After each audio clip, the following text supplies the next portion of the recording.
This episode of the Rainbow Brainskull podcast is brought to you by Psychonautics, the new feature-length documentary premiering this Friday at 5 p.m. at the TCL Chinese Theater in Los Angeles. This film features animation by me, Mario.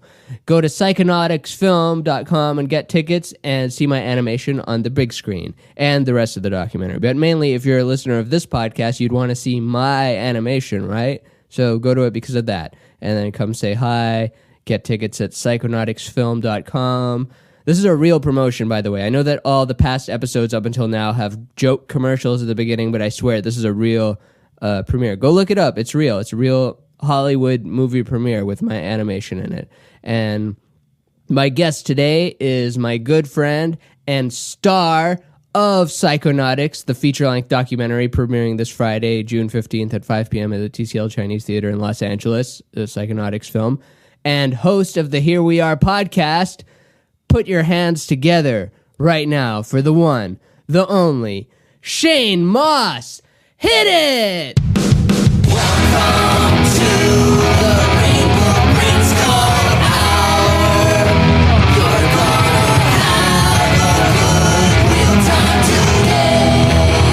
Every week there's a new guest, so that you'll learn something new. 'Cause that's all that we're here to do.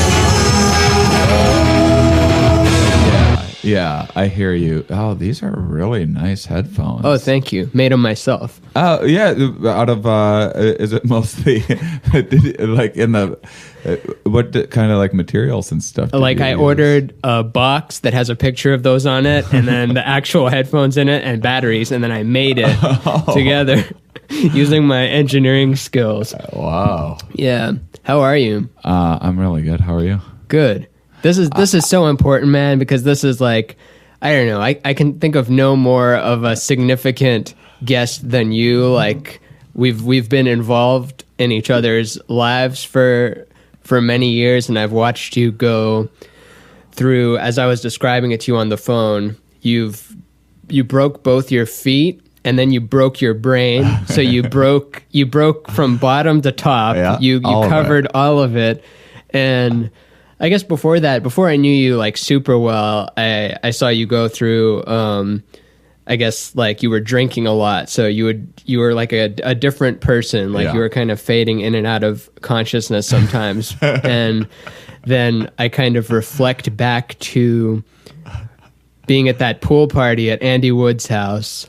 And you're describing like, I'm starting a podcast where I'm going to interview science across the world, figure out what makes us who we are, which started this long journey to figuring out more than you could possibly wrap your head around. And way too much, in fact. I'm hoping, I imagine, since I bring it up sometimes, like listeners of this podcast are familiar with Here We Are, the podcast. If not, then that's on vice you. Vice versa, yeah. You got to figure it out. And we wanted to get this episode in because you've got a premiere coming. I do. Of a documentary about you, featuring a little bit of animation by me. Yeah. And it's got me talking about you and part of it. Yeah. And it's going to be exciting. It's on June 15th. I'm going to plug that date like a bunch of times throughout this sode, but I think it's really important that people see this movie about me where there's also people talking about me and drawing animations about me. I think it's just really important. Are you self-conscious about it? Does that make you feel weird? Absolutely. That you're about to go to a movie where... I think I'm like, I talked about it with, because there's been a weird thing with my girlfriend too, where I was like, oh, you don't like have to come. You don't have to worry about it. You're telling her that? Yeah. And then because she like also doesn't like listening to it's weird for her as well to like, I have a really hard time listening to the Here We Are podcast or listening to myself as a guest on other podcasts or like pretty much the only time I do it is I was just on Duncan's podcast again the other day. And so I was like, I'll go back and listen to the old ones. So why is that? How come just Duncan? Because I was going back on, so I didn't want to like repeat a bunch of like. I have my like.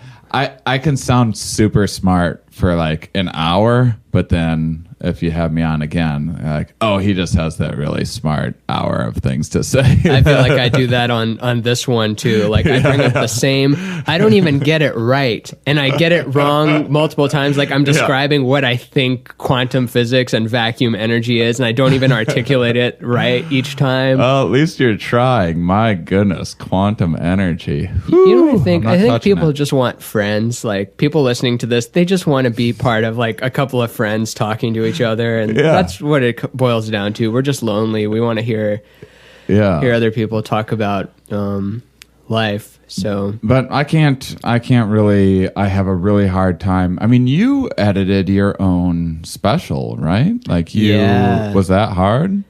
Because I have a hard time. I had a special that I had to give notes on. I think I had to watch it like maybe 10 times. It's kind of like dissecting a frog or something, I guess. At first you're like, no, I don't want to dissect the frog. But after a while, after you get used to the smell, it's like, no, this is just, I'm just looking at the tactile, like putting this joke there. I've disconnected it from me. That's interesting. You were staying with me, I think, that week that I was working on that. I was editing my own video of me doing stand-up, which then would be released, and it's the only one of those I have out. I kind of forgot about.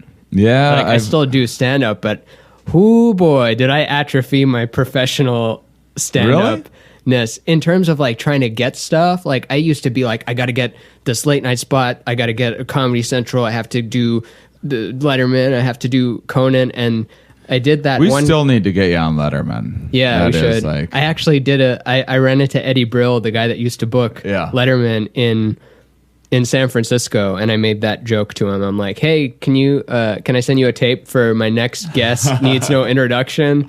And he's like, that's funny that you ask that because, it's actually people that are still asking me to be on Letterman. And I just give them I forget what joke he made. He made like some joke about Letterman's kids or something. Right. But I don't know if you know that dude at all. He's an interesting dude. He is interesting. Yeah, he booked me for the Great American Comedy Festival or he whatever. He looks intimidating from far away, like he could be some kind of mob boss guy, but he's just the most friendly, like jolly, like guy in the whole world. Yeah. So I mean, I especially hate watching late night sets, because they are very contrived seeming. Like I just did, This Is Not Happening, and I was really happy with that. Like watching that, I was like, oh, this came out really nicely. I like the way that it looks. I like the atmosphere. I like the way that they shot this, and the audience was like really, they replicate a comedy club experience kind of well. I mean, it's a little hotter. It's a strip club, right? Yeah. But it's not like on late night, there's a whole film crew in front of you, between you and the audience members. And then there's, people there that are just like, oh, we'll go and see how Hollywood is made. and so they're like not interested in a stand-up comedian. They wish it was instead a band they'd never heard of. Yeah. And then they're mostly looking, they're not even looking at you because they're looking at the monitors. They're looking at like the people behind the cameras. They're looking at say Conan or whoever the host is to see like what their reaction is to your material, and they're like glancing at you. So it's like a very strange, and you're like, do you look at the camera? Do you look away from the camera? It's this whole contrived thing, and then they really kind of dissect your material and change things, and then they have you do it in like this kind of unnatural way. Like very rarely on late night do you like submit a 5-minute set and then they're like, do it just like that. Yeah. They always like have to, I hope I'm not being too offensive by saying like, just the N-word nonstop. I hope I'm not being too offensive. And then you just say the N-word for 5 minutes. but I think that they kind of need to like justify their jobs a little bit more. Oh, 100,000%. Yeah, they don't need. We already know it works in a club setting, and that's just other humans that are going to be watching it. But yeah, so that's irritating. So watching this documentary was weird. It was, some of the things were How many times have you watched Psychonautics, which is premiering at the Ming's Chinese Theater in Los Angeles for the Los Angeles Film Festival on June 15th? TLC. Or the TCL, TCL Chinese Theater. That's what it's called? I guess they changed the name of it. I didn't find that out until I had a I love that it's just called Chinese Theater. It sounds offensive, but it's not. And it even looks like a Chinese building because it is. I know. It is weird to like, I'm going to be in the Chinese Theater. We're premiering at the Black Movie Theater in Harlem on July 4th. Watching the documentary, there was things like watching your animation and seeing how that fit in was kind of cool. Watching how he had Sander Boss and his stuff was cool. I really, really, really liked watching the researchers. I liked, like, I was constantly pushing for more research. I'm like, no, we're not gonna lose that part though, are we? Because they say this like significant, like amazing, profound thing. That was my favorite thing to watch was that content. Because it's not you. Because it's not me. But the viewer might like you. Right. And I imagine they like me more than me does. Did we talk about this already? Because we taped an episode of Here We Are in the same room, exactly sitting where we are. Yeah, it all falls out of my head afterwards. Me sometimes. too. People are often like, so you must be a genius now that you've done 180 episodes interviewing scientists. I'm like, actually, the only stuff that I know is stuff that I looked into before the interview. Very rarely do I like hear something during an interview and then like hold on to that piece of information. Oh, really? Keep it with me. Yeah, it pretty much all drops out of my brain afterwards. I remember pieces of stuff when I talk to people, because then I remember the interaction, and because they were here in this room maybe. And this is an interesting room for me because so much history has happened in this room without actually taking place in this room. Like when I find out people died, it was in this room when I looked at my phone and got that news. So I'm like, oh shit. And so I associate it with they died in this room, but they didn't die in this room, but I experienced their death in this room. And I experienced you going to the mental hospital in this room, but you didn't go to the mental hospital in this room. But the drama of it unfolded. You might still be in there, or I made you up, and you might have made me up. I don't know. You probably made me up. I'm more likely to have been made up than we're making up each other. What if that's it? We're both not real, but we're having this dance and stuff. Do you feel like you're any closer to the answer, or just farther away than ever before? Oh, that is a wonderful question, and I think,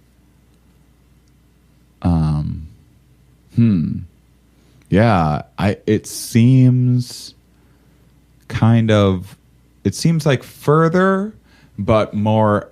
It seems like I'm on a further path, but more accurate path than ever before. Like I'm kind of zeroing in on the bullseye more. It's just much, much, much further away than I ever would have and could have imagined it before having the information that I have now. And also I've taken some wild stabs at the truth and missed horrifically many, many times. The target moves, that's why. Truth is a moving target. I feel that way. It hides, it can also go invisible. When I was having my episode, there was a lot of, I think it had something to do with my affinity for board gaming, but I kept on having, the game Flux. It's maybe it's like the rules of the game change like throughout the game. You might have described it to me, but I didn't play it. So but it was my Manic episode for a period of time was like I was like, oh, I'm in a game of tag right now. Like I walk past a schizophrenic person and they're like, they see you. I'm like, what the fuck? And then I'm like, oh, now I'm it. Now I like give this to somebody else or something. And then I would realize that I was in a game of like this game Code Names. And I'm like, oh no, now it's changed. I got to figure out what the right words are and it was every time I thought I figured it out. It would take on a board game like template to reality. Yes, exactly. And it kept on changing. And now it's a chess game. Now it's checkers. And I just couldn't figure out what every time I got to the end, it just opened up, that solution just opened up a completely foreign game of life to me. And I'm sure that barely any of that was anywhere close to reality, but it was frustrating and very, to put it lightly, and then it was just really, really confusing. Yeah. I also thought that ideas that I was having were having a dramatic influence on the environment, and I couldn't control the ideas that I was having, or steer them but I felt like I was like this vortex for this universal consciousness that normally we're all kind of contributing to, and there's like a lot of like push and pull and checks and balances, and there was a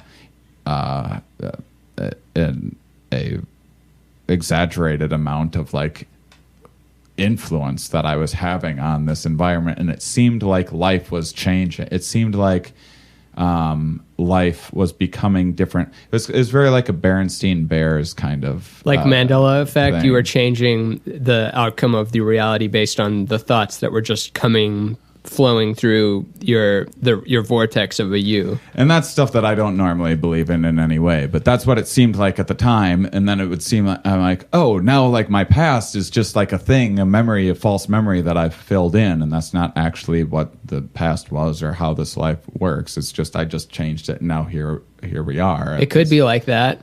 It feels like when I'm in that state, and this isn't what I think now, but when I'm in that state, it feels like you're in the middle of a book and there is no time or anything. You're just kind of morphing all in this one place, and you're just kind of filling in both the past and the future, like filling in the details like with your mind.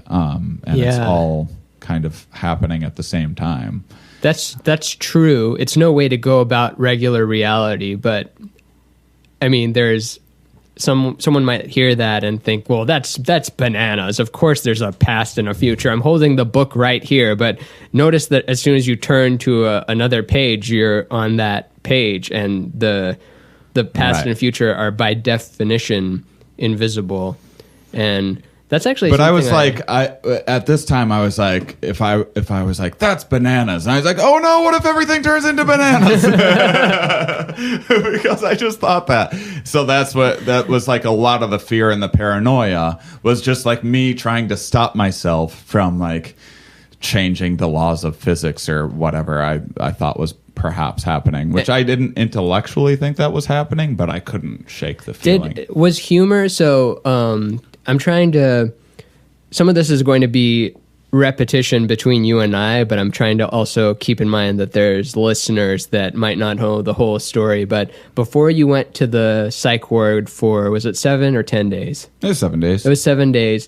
We had a phone call on my timeline. Yeah, we had a phone call where you were the most serious I've ever heard you in my whole life. Like, I was trying to get a laugh out of you and make light of anything, and it was just you just had no sense of humor about anything. It was so real, and like you had to get that message to your future higher self, and how you would perfect the communication of it. All of existence depended on this. You were the chosen one, and like you didn't want to be the chosen one, but you also, you had it coming, and now this was on you. And I was wondering, was it just during that phone call, or was that an extended period of like a day or longer where you just couldn't laugh at anything? It was all just months of not a single laugh. months and months and months. And then and then I started getting my sense of humor back in like late November, because this happened in June or July, I think. I think July, yeah. Yeah, it would have been July. Yeah. And I mean, I remember being on like Duncan's podcast at that time, and did I talk to you? Did I have you on at that time? You had me on after you were okay again, and you were actually like, you had a new air around you. I think you might have had or you were on an upswing, and you weren't back in the depressive state, because you go through periods of deep depression. Yeah. So whenever I went through I like when I got out of the psych ward, I felt great for like 3 weeks or something like that. And then I started falling into the depression. And then that was just, that was a pretty bad one. I was like, has it ever been this bad? I mean, or does it always just feel this way, you know? And I was like, I think when I was a teenager, it was this bad for an extended period of time. But yeah, I remember having conversations when I was in Jamaica at this mushroom retreat last year. Myco meditation. Yeah, I remembered kind of setting that intention of just like, I have been taking life way too seriously, and I lost my sense of humor. I don't have it. I was like, at the time, I was like, do I quit being a comedian? I don't even have an interest in laughing anymore. And yeah, that was difficult. I remember talking to you on the phone, and that was fucking awful. That was like, because I didn't know who to trust, and I didn't know like if you were real or you thought anything. Me and Catherine were conspiring against you at one point in it. Maybe not on that call. And then I thought there was like this man and woman thing. Like I thought that there was like, I kept on seeing like the evolutionary arms race between like males and females, and it extending all through time, and how there's like this push and this pull. And so like, because I had like got my brain wrapped around this like vortex of change or whatever it was like males and females were like picking up on. And so like, males would sometimes be like defending me, but then they'd want this thing, but then females wouldn't want to like give up control or whatever. It was like fighting for this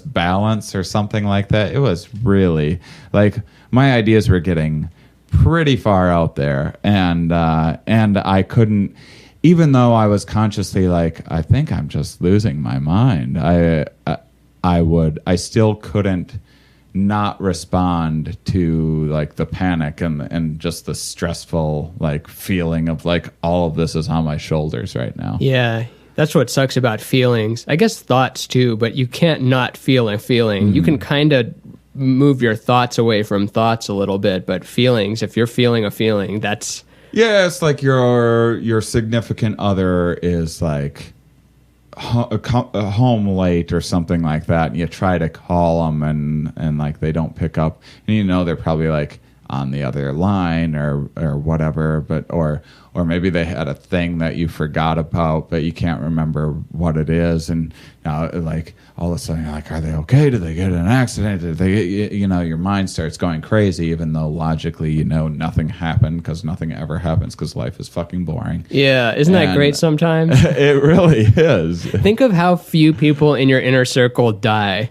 I know. It's very small. I know. Life is very is really pretty mundane. It's what's Christopher Ryan is writing a new book, or is talking about writing a new book that's framing a new narrative of all the nature shows are like the ruthless, hard, cold nature of like everything is like eating another thing and eating another thing, and it never ends. But he wants to frame it in like, look how relaxed it is for most of its life, and then when the alligator does come and eat it, that's just a brief second, and it didn't even feel any pain. It came up from behind it, and then its life was over then. But most of it wasn't worrying about paperwork or am I doing enough? Am I a good fish? Am I doing enough for my community? What about the ozone layer and the environment? It's just, no, you're just in the moment. And yeah, and also your brain doesn't necessarily have a whole lot of utility for those memories. There's not a whole lot of benefit in storing. Like, I drove over here today and made it when I thought I was going to, and it was uneventful, and I didn't get in a near miss or an accident. There was, there is no use. There's no real use for that information whereas like if I did almost get in an accident, that is something that my brain wants to like hold. Don't get that could have been really bad. So let's really remember that time when you accidentally went down the one-way street or whatever, which is something that you do once every 2 years or something like that. But that's definitely the salient thing that we do remember insults more than compliments, though. Yeah, the old negativity bias. Yeah, negativity bias. What's been really helpful about Here We Are is it gives us those labels to identify big concepts such as, learned helplessness, negativity bias. Yeah, it's just shorthand. Yeah, shorthand is good. Yeah.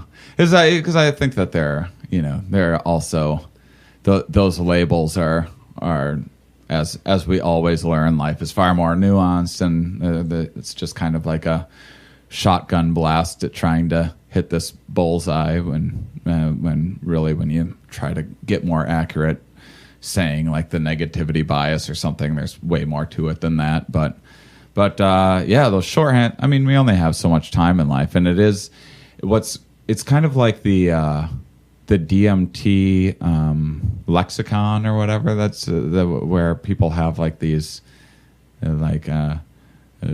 a zibbly boo for when you go through 8 tunnels and then there's 6 doors and you don't want to go in any of them because there's actually a hole in the ceiling and you crawl through that one and then there's a worm there that eats you and spits you back out. Everyone knows that. That's it. So then when that happens next time you can go like the zibbly boo and I just experience because it's so much faster than trying to remember all of the other words of articulating it. And I think that's kind of the benefit of having some of these little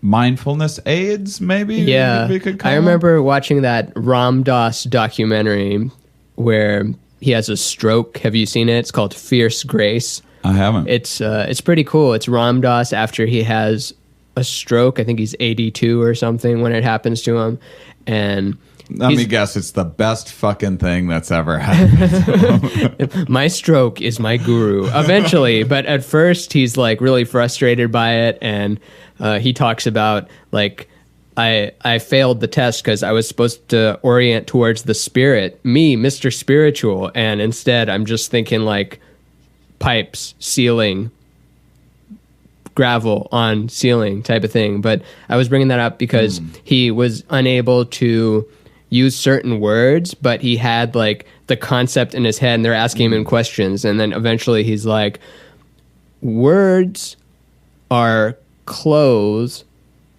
used to decorate concepts so we can send them out in world. And now closet closed. So he's like saying that he has all these outfits, which are basically words to dress up concepts so other people can look at him in the fashion show of understanding things. And then he's like, the closet's closed. Yeah. He just doesn't have it. He's an interesting talk now because he's more of a, before he was the master of the one-liner and the two-liner, and as that one guy in the documentary says, now he's taken the pregnant pause to whole new dimensions. And he'll just sit there and they'll be like, Ram Dass, how do you get into the present moment? And he's like, I see souls and trees,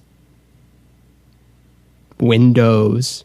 And then the person asking the question is like, thank you. And he's like, not finished. Yeah. And just seeing his face light up like that and just going, yeah, it's like, yeah, I want to be like that. I don't want to be this person articulating concepts and being like, and therefore this, and this. He's just, yeah. Have you gotten much into Ram Dass rabbit hole? You just got back from Duncan Trussell's podcast yesterday or 2 days ago, and so you probably talked about that a little bit, right? He's a little, yeah. He's Duncan a big Ram Dass guy. Ram Dass married him and his wife. Yeah. Duncan, I think, is very.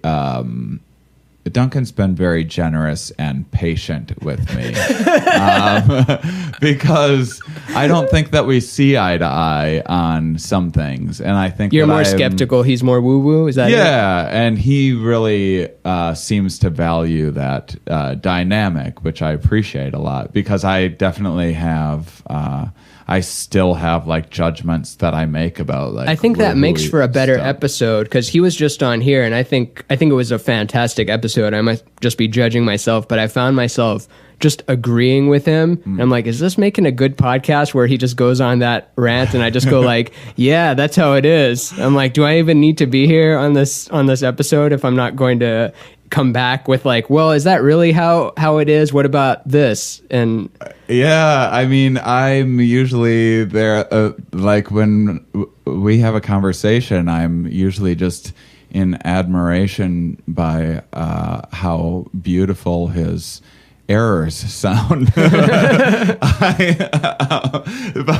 I'm like very, I guess I'm like a little more like robotic or autistic or something like that. Well, you're going to be more skeptical coming from religious background, so you're pushing against that. And right, I think so. And I think that also like I've just always pushed against everything so much that I'm just like so predictably like cynical and skeptical and like rebellious, and sometimes I'm like, this is just like a bunch of I'm just like doing the opposite of like whatever, like a fucking child. Like sometimes I notice myself doing that.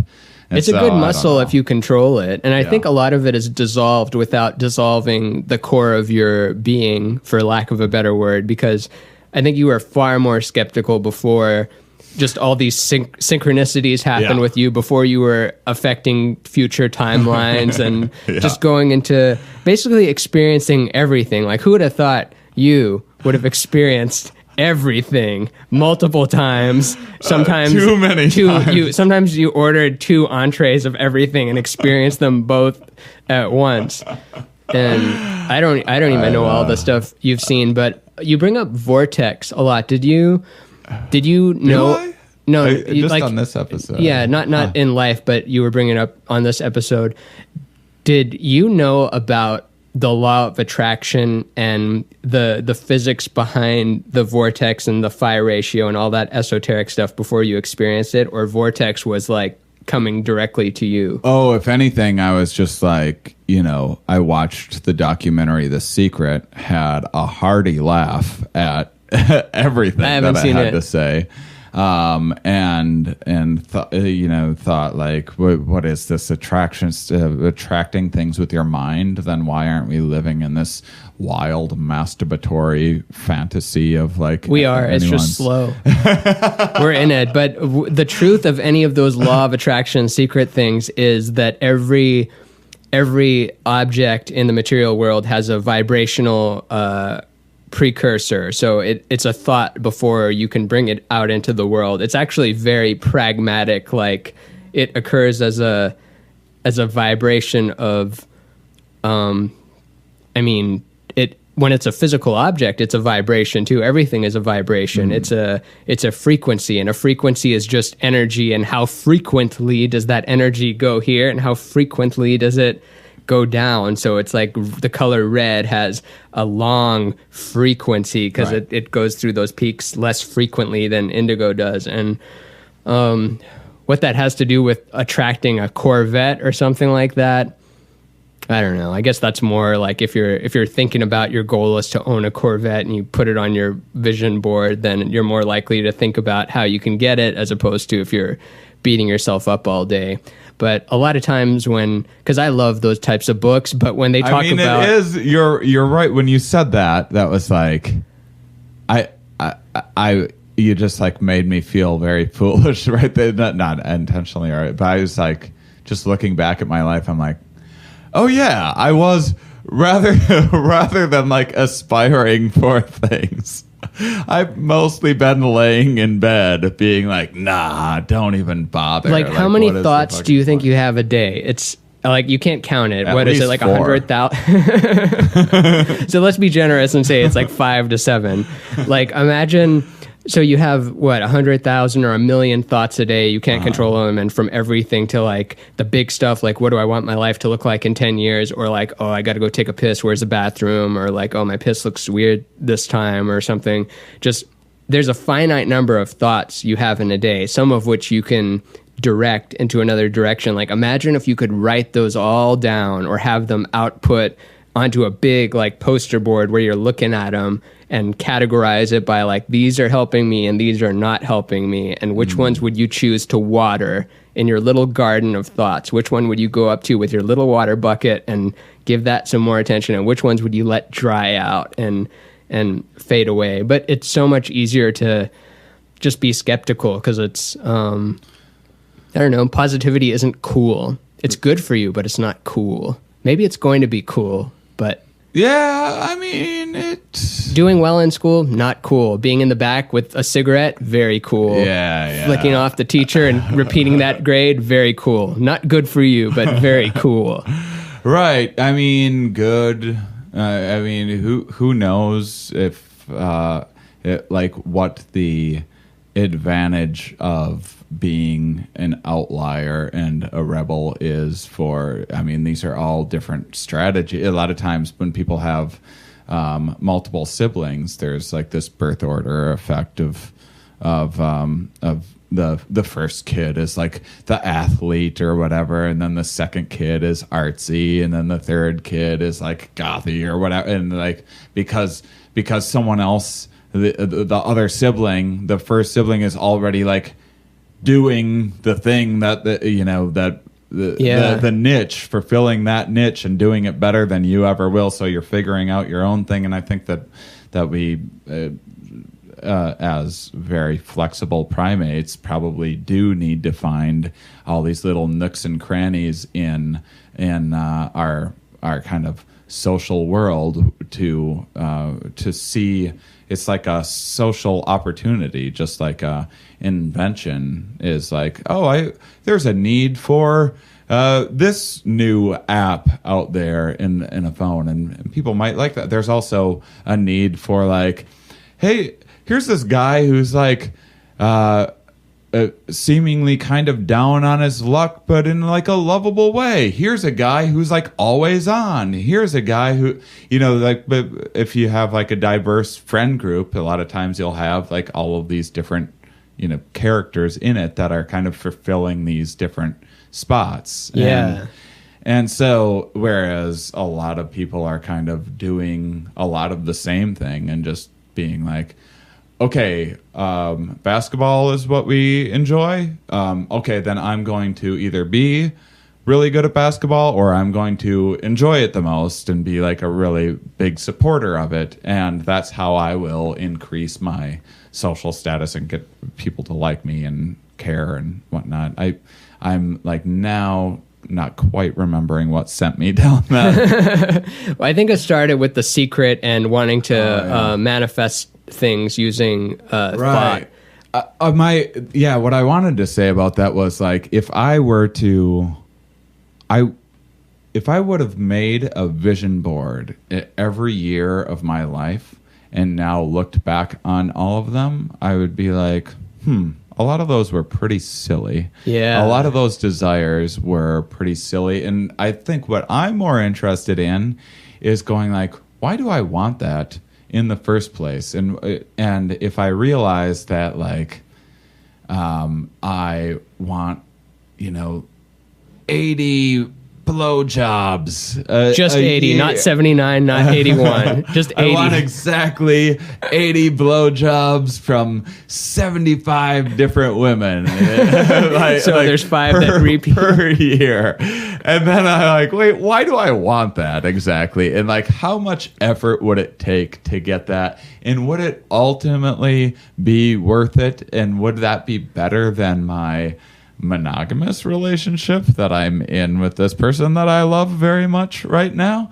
I mean, there's certainly a part of me that would like 75 different blowjobs. I think you could, like, if in your, like, I don't know the specific dynamics of your relationship, but if that was specifically like you approached her in a like, look, I love you more than anything, and like, you know, sex is evolving with all this polyamory stuff, and at least that's what I like to play out in my head. If you really just said like, this is my dream to have 80 blowjobs and it's merely just to satisfy this fetish thing, I'm sure you could still have that and your relationship, and I'm sure like maybe you would grant her the same thing, like, okay, I want to be with 15 like 6 foot, or that's a weird one to bring up because you're over 6 foot. Maybe, she wants to be with like 10 5'1" guys. Hey, what do you mean? I mean, it's all like, as we're growing, I'm starting to see more and more just jealousy like melt away, and more books and things coming out about it. And just as people, I feel like all of us are less identifying with being these monkey things and more identifying with, I don't know what, but it's not the...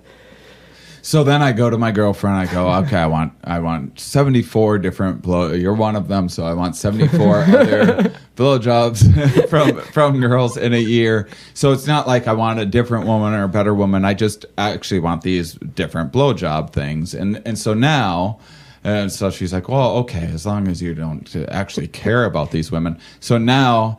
So a deal. I won't care about these 74 women that are blowing me. So now I'm using these 74 women as like blowjob machines, and now I'm not valuing them and respecting them as a So there's always going to be some sort of trade-off with pretty much anything in life. And at the end of the day, sometimes I'm like, I feel like kind of a stupid monkey, right? Like if I was like watching a gorilla or something like that, like getting a blowjob, I'd be like, that's hilarious. Yeah, because it all boils down to sense organ pleasure, and anything you're doing is a means to an end of a sense organ pleasure. You are going to feel like a stupid monkey because the end result of those 74 blowjobs, or 80, it was 80, right?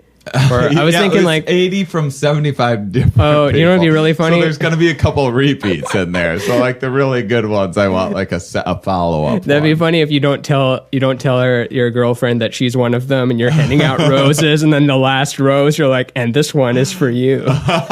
And little sidetrack, romantic little scene that I've ever painted in my mind. I'm gonna put a little pin on the other thought, but did you ever see that Norm Macdonald sketch where his wife is like, well, honey, it's your birthday, and I wanted to do something really special for you, so I want to give you a threesome. And then he's like, oh, honey, that's so sweet of you, thank you. And then she's like, well, you know, I just love you very much. And so who were you thinking? Like, what about Ashley? And then he's like, I don't know, like, and then it's like, well, it doesn't have to be Ashley. What about Lauren? And it's like, no. And then she's like going through other names, and then she's like, well, who are you thinking of? And then he says, well, honestly, honey, you're more than enough woman for me. To me, a threesome is me and 2 other guys.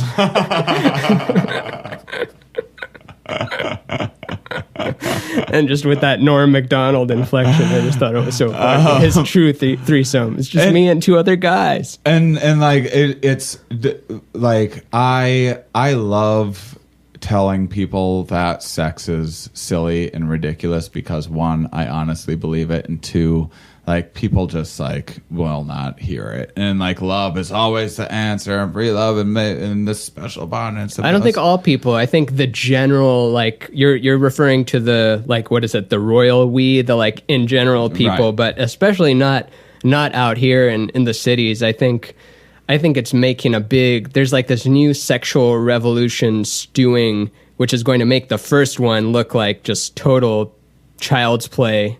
That's not a good word for referring to sexual stuff, child's play. But just as you were referring to the silliness aspect of it, right. I've got that Urban Tantra book there. It's like a mix of of Tantra and I guess the urban isn't hip hop, but more like contemporary modern age thing. And yeah, it talks about exactly that. Like it's a more silly, lighthearted thing. And we've given it such weight of a big serious thing and the stakes and all this. And I get why it became like that, because it's tied to disease, it's tied to childbirth and, patriarchal ownership of women as property when you go back really far in history. But expand on that a little bit. When you say it's silly, and they say that in the way that, I mean, if rather than talking about sex, my vision board could have a mansion. And I think at one point in my life, my vision board definitely would have had like some cribs kind of mansion on it. And now I'd look at that and be like, oh, that's so preposterous. And like there's starving children and all of that. Do you think it was at a time when maybe you were living with your parents and the value to be conserved in your life at that point was space and freedom? And so really you don't want the mansion and the responsibilities that come with paying taxes on it and keeping it clean, and the third bedroom toilet is broken and no one can come out because I'm on a hill and they only work these, just that type of stuff with the mansion. You wanted the space of the mansion, right? Yeah, and I mean, I also want the stuff. I mean, I think even today, if I tell myself this story about like, I'm trying to make the world a better place, right? So someone's like, I believe you, Shane. Here's $1 billion. And I'd be like, all right, well, first off, I mean, taxes, you got to pay $500 million. Yeah. So now I still have $500 million.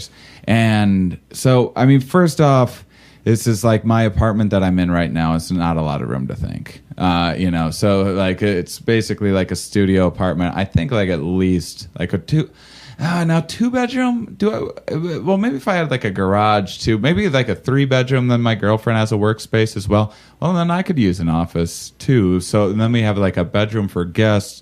So that'd be, let's see, now we're at like 4 kind of bedrooms, 2 of them offices. And that should be like enough. But I'm going to need I don't have a vehicle right now. I should get something like nice, nothing too fancy, but reliable. But I love heating and cooling. Cup holders are really nice. If one of those rooms had a float tank in it, I think I could meditate on saving the world a little easier. And I mean, and then you can't be serious all the time, so I'm going to need a few drones to fly around too, because you got to play as well. I mean, if I'm going to save the world, I can't just be thinking about starving children day in and day out. That's going to be exhausting. So I'm going to need like, a hot tub and some drugs too. That's still all under a couple million. Exactly. You still have $497 million in your savings account, just getting eaten up by inflation. But I think it can kind of run away with those fantasies. Yeah, can sure. run away with you pretty easily, and I think. But that's healthier than the opposite, which is just like reflecting on your life as a failure and just beating yourself up. It's better to have ridiculous, embarrassing fantasies all day long than to do the other way. Yeah, I mean, momentum. You can't stop momentum. Thoughts come and. It is what it is. That's why meditation isn't stopping your thoughts. It's not identifying with them and letting them go by and then going back to the breath whenever you remember to go back into the breath and go on. I lost my train of thought. No, it's okay. I hope we continue to lose our train of thoughts. Let's take it off the rails. So I think that a part of the reason why we do this is because we need to set goals in our minds, and I think that we need to. I think that maybe in our ancestral past we weren't having such big fantasies before they were a thing that actually existed and was accessible, and I think that maybe in our past the fantasy would have been like, I wish I was a little bigger than the biggest guy because that was like what you could imagine, and then you would be at the top. And now it's just and the other thing with that is it seems kind of just like base level satisfaction. Like I think the second episode of the Here We Are podcast, we talked about how when you're young, you get these huge logos. Hey, everybody, look at me. I'm wearing this FUBU or Nike swoosh and this huge thing, and then it gets, the logos get smaller and smaller until now, if you're really sophisticated, you have, like, my nicest shirt is this Prada shirt and it doesn't have any logo on it, and then if someone really knows their clothes, they're still going to be able to pick up, but only like a sophisticated person will really know that I'm wearing a Prada shirt, and so our tastes become more refined over time, and so a lot of it is just like, well, what is, and the reason I guess why sex seems more ridiculous than a lot of things, which I think mansions seem ridiculous in a world where there's limited space and others don't have that much, but at least I understand like the use and the function of a mansion in terms of, like, if you were to make a robot and give it artificial intelligence and then give it its own freedom, it might want more space or more things of its own to play with.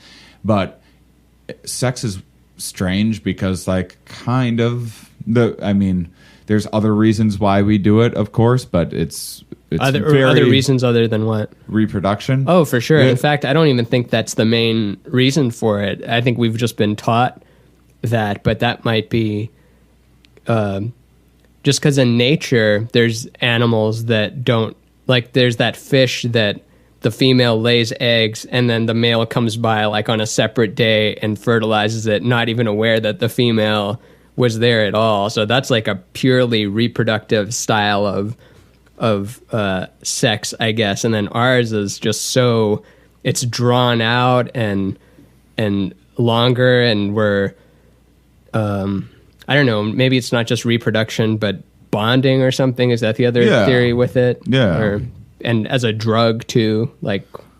Yeah, and I'm certainly like, on a more esoteric philosophical level, you're merging back in with the one, and you're no longer this separate entity that's trapped in this random world of, like, there's the rest of the universe, infinite out there, and then there's little me trying to make his way around, and then in that moment of, like, true sexual connection, there's just the one thing, and you don't have to do anything, and it's all like, I bring up when I think I've been having sex wrong.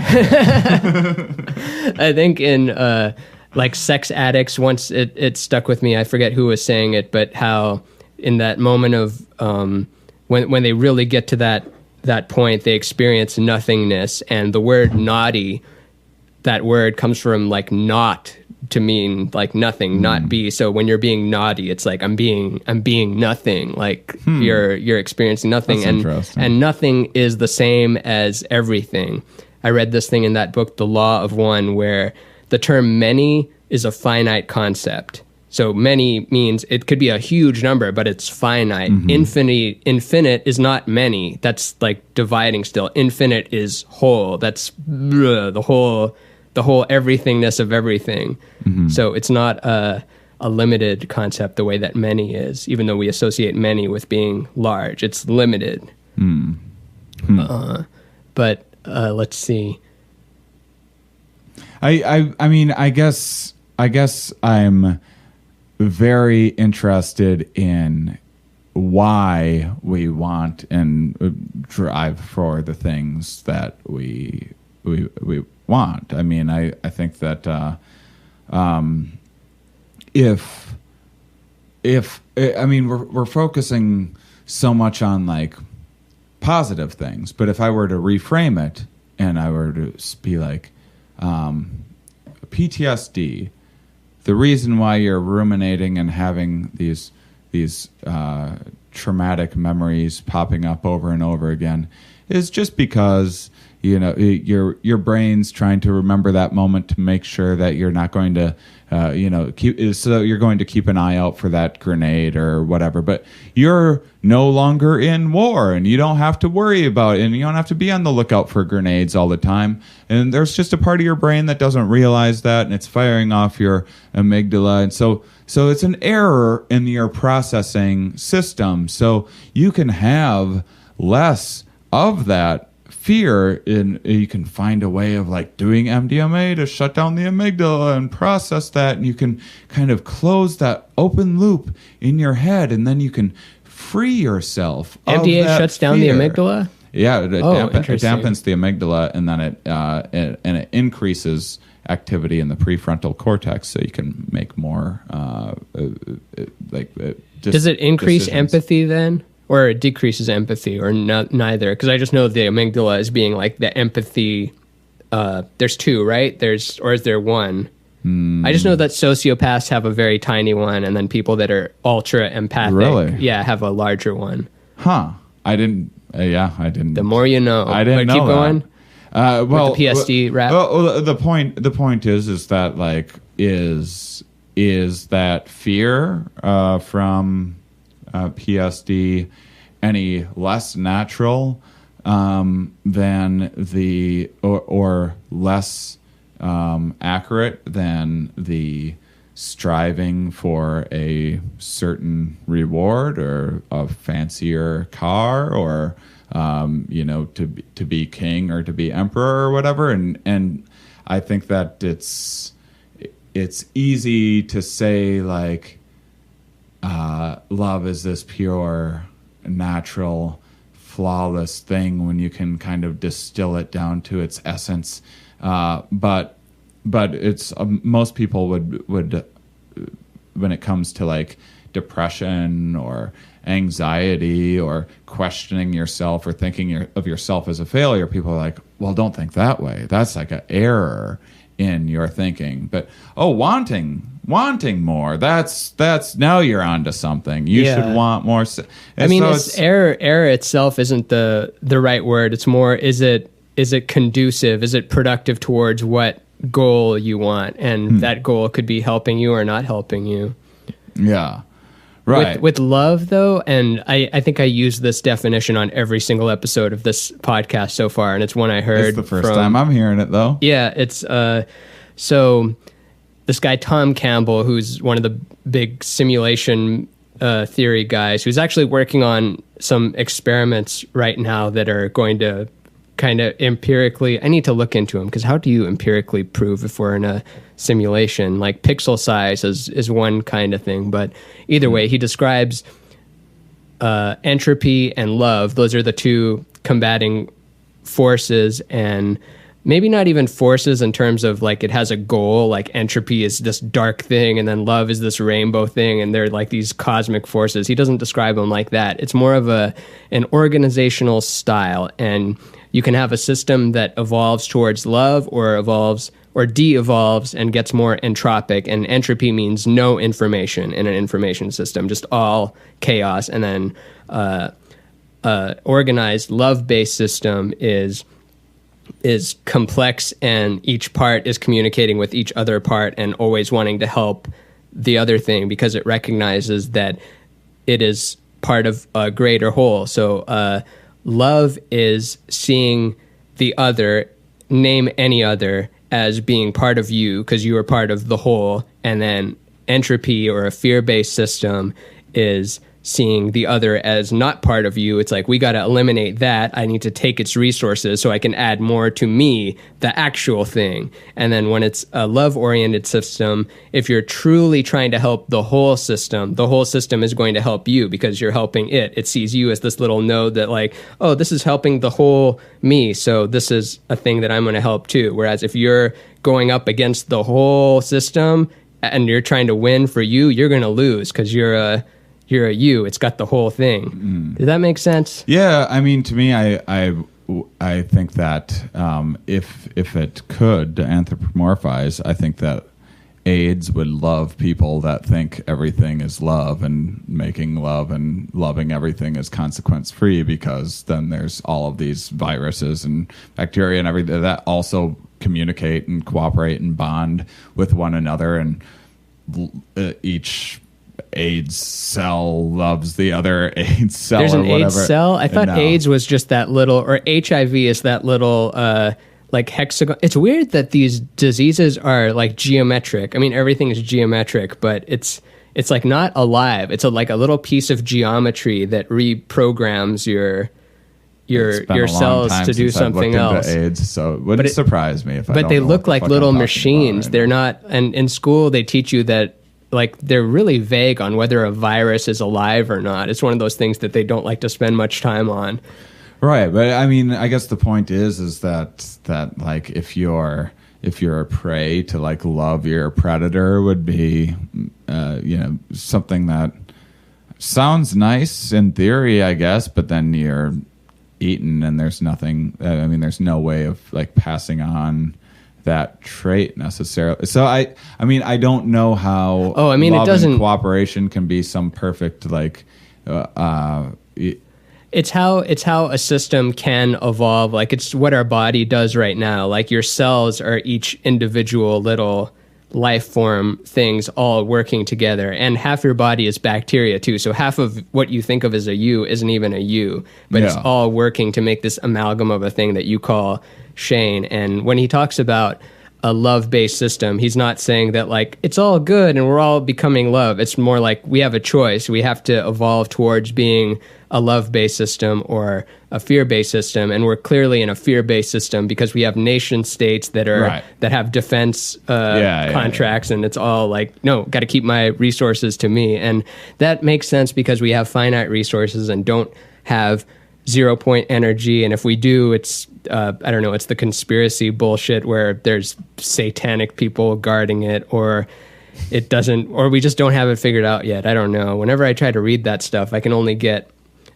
so far. When they start speaking in symbols and the symbols that physics has agreed upon, and you're trying to visualize it, and I'm so much more visual. When I'm looking at formulas, I can't make sense of it, but when they're describing like the proton and how it's a series of Planck vacuum fluctuations within the certain area, like, because I might have said this before, but like, how we imagine the proton as being the stubborn ball of matter, but it's not. It's just where there's more energy concentrated, and then you look further in that, there's never such thing as a thing. The more you zoom in, it's all just higher concentration of energy as opposed to its surrounding place. It's mostly space. Right.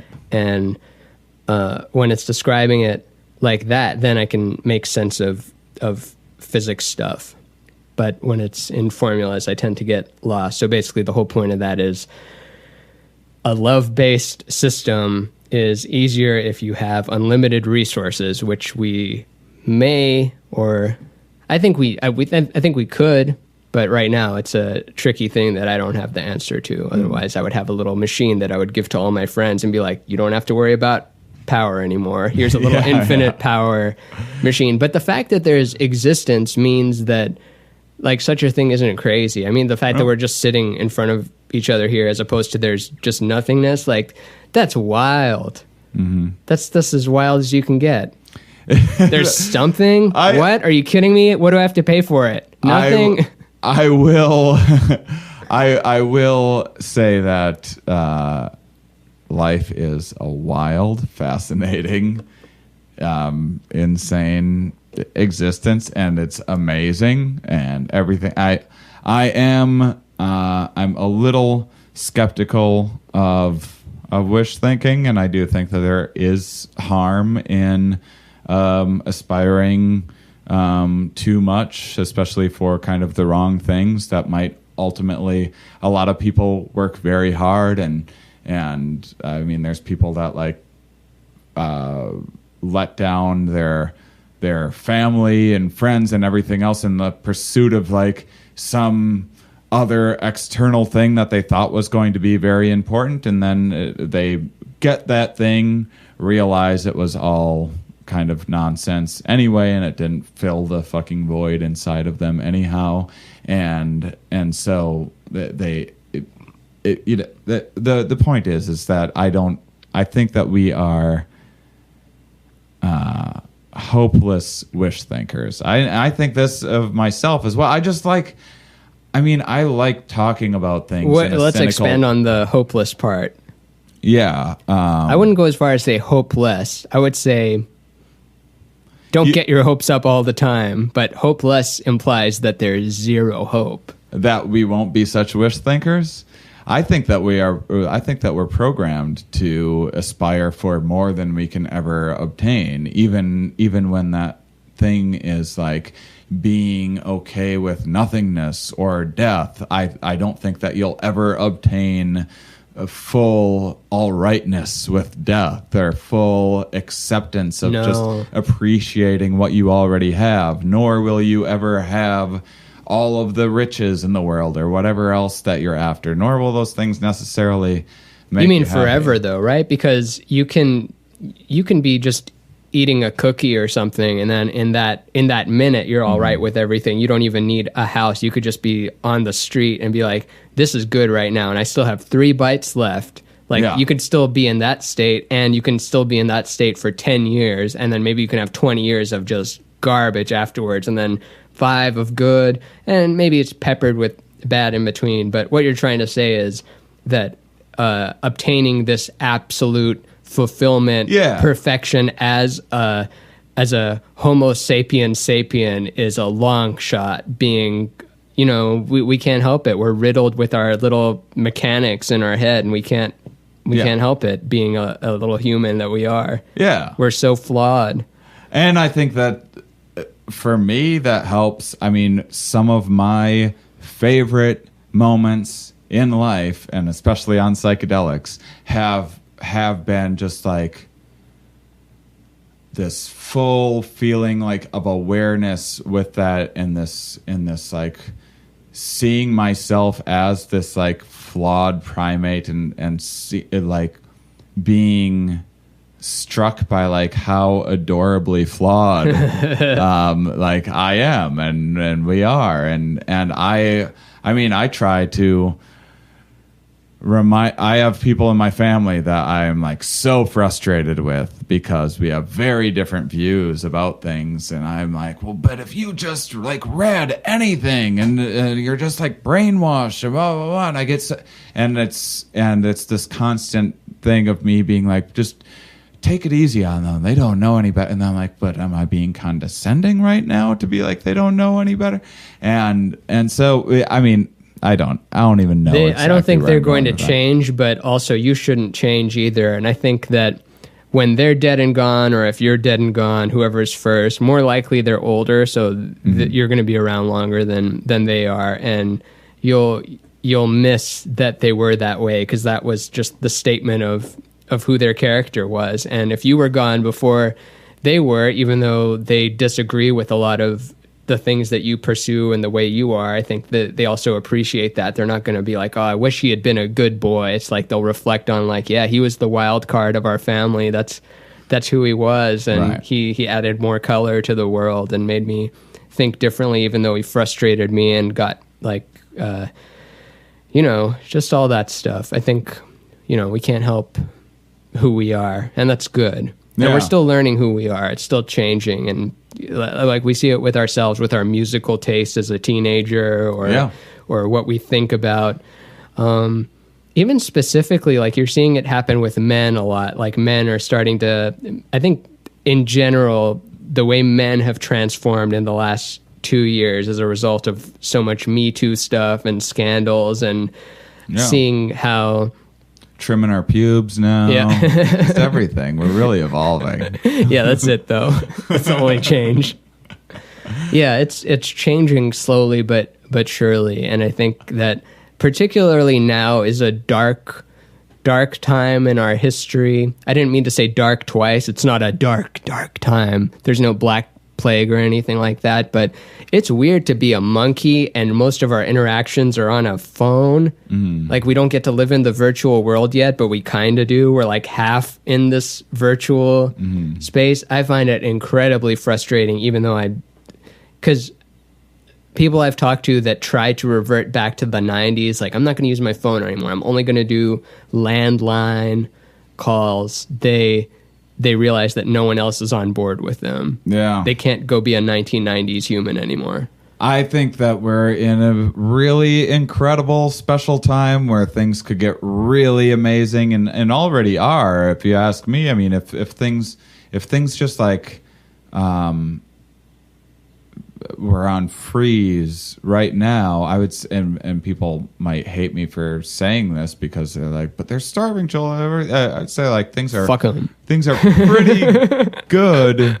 I mean, everything is subjective, and you compare against like what But in terms of like modern medicine and disease and plagues and war and stuff like that, we're certainly doing much better than before. In the back of my mind, there's a constant nagging of like, we have finite space and finite energy and pollution and everything. Well, finite energy we know of, but right, that we know of, but definitely finite space. I mean, we can build bigger and bigger towers and that sort of thing, but in terms of like colonizing Mars or something like that, I think that is... We need a paradigm shift, because I don't think we're just limited to these 3 dimensions. I think we might just move into the inner dimension, and there's theories about that's why we don't... What is it called? The Fermi paradox, why we're alone. I have no idea. In the universe. What is that? Because when a species reaches a certain point, they don't venture out into the stars, they go inward. They go inside the planet, and that's what we're doing. We're like, it's not what we thought it would be. It's not like, oh, we go to the moon in the 60s, and then we'll be in Mars, and then we'll have the whole solar system. It's more like we go to the moon, and then we don't go back there for a very long time, and we do all this internet stuff that was in 0 of the sci-fi things. Maybe like, I don't know, Arthur C. Clarke touched on it a little bit, and I'm sure other people did a little bit, but not in the way... No one predicted memes and social media and just the nuances of... Well, the utility of them is just too powerful to deny, too, whereas going to the moon doesn't make a whole lot of sense. To put a man on the moon, there's not really a whole lot of advantage. It's like it's bolstering for our... like it's inspiring, right? Yeah, but and it was a peacocking thing, right? Just to beat the Russians. That's why we did it. There's pretty much no reason to have any human in space, and we still do it. Like now, humans that are in space, now they're like, we'll send like a grade school teacher up into space so they can like teach a class from space. Like robots can do anything in space that we need, and better than humans in almost every situation.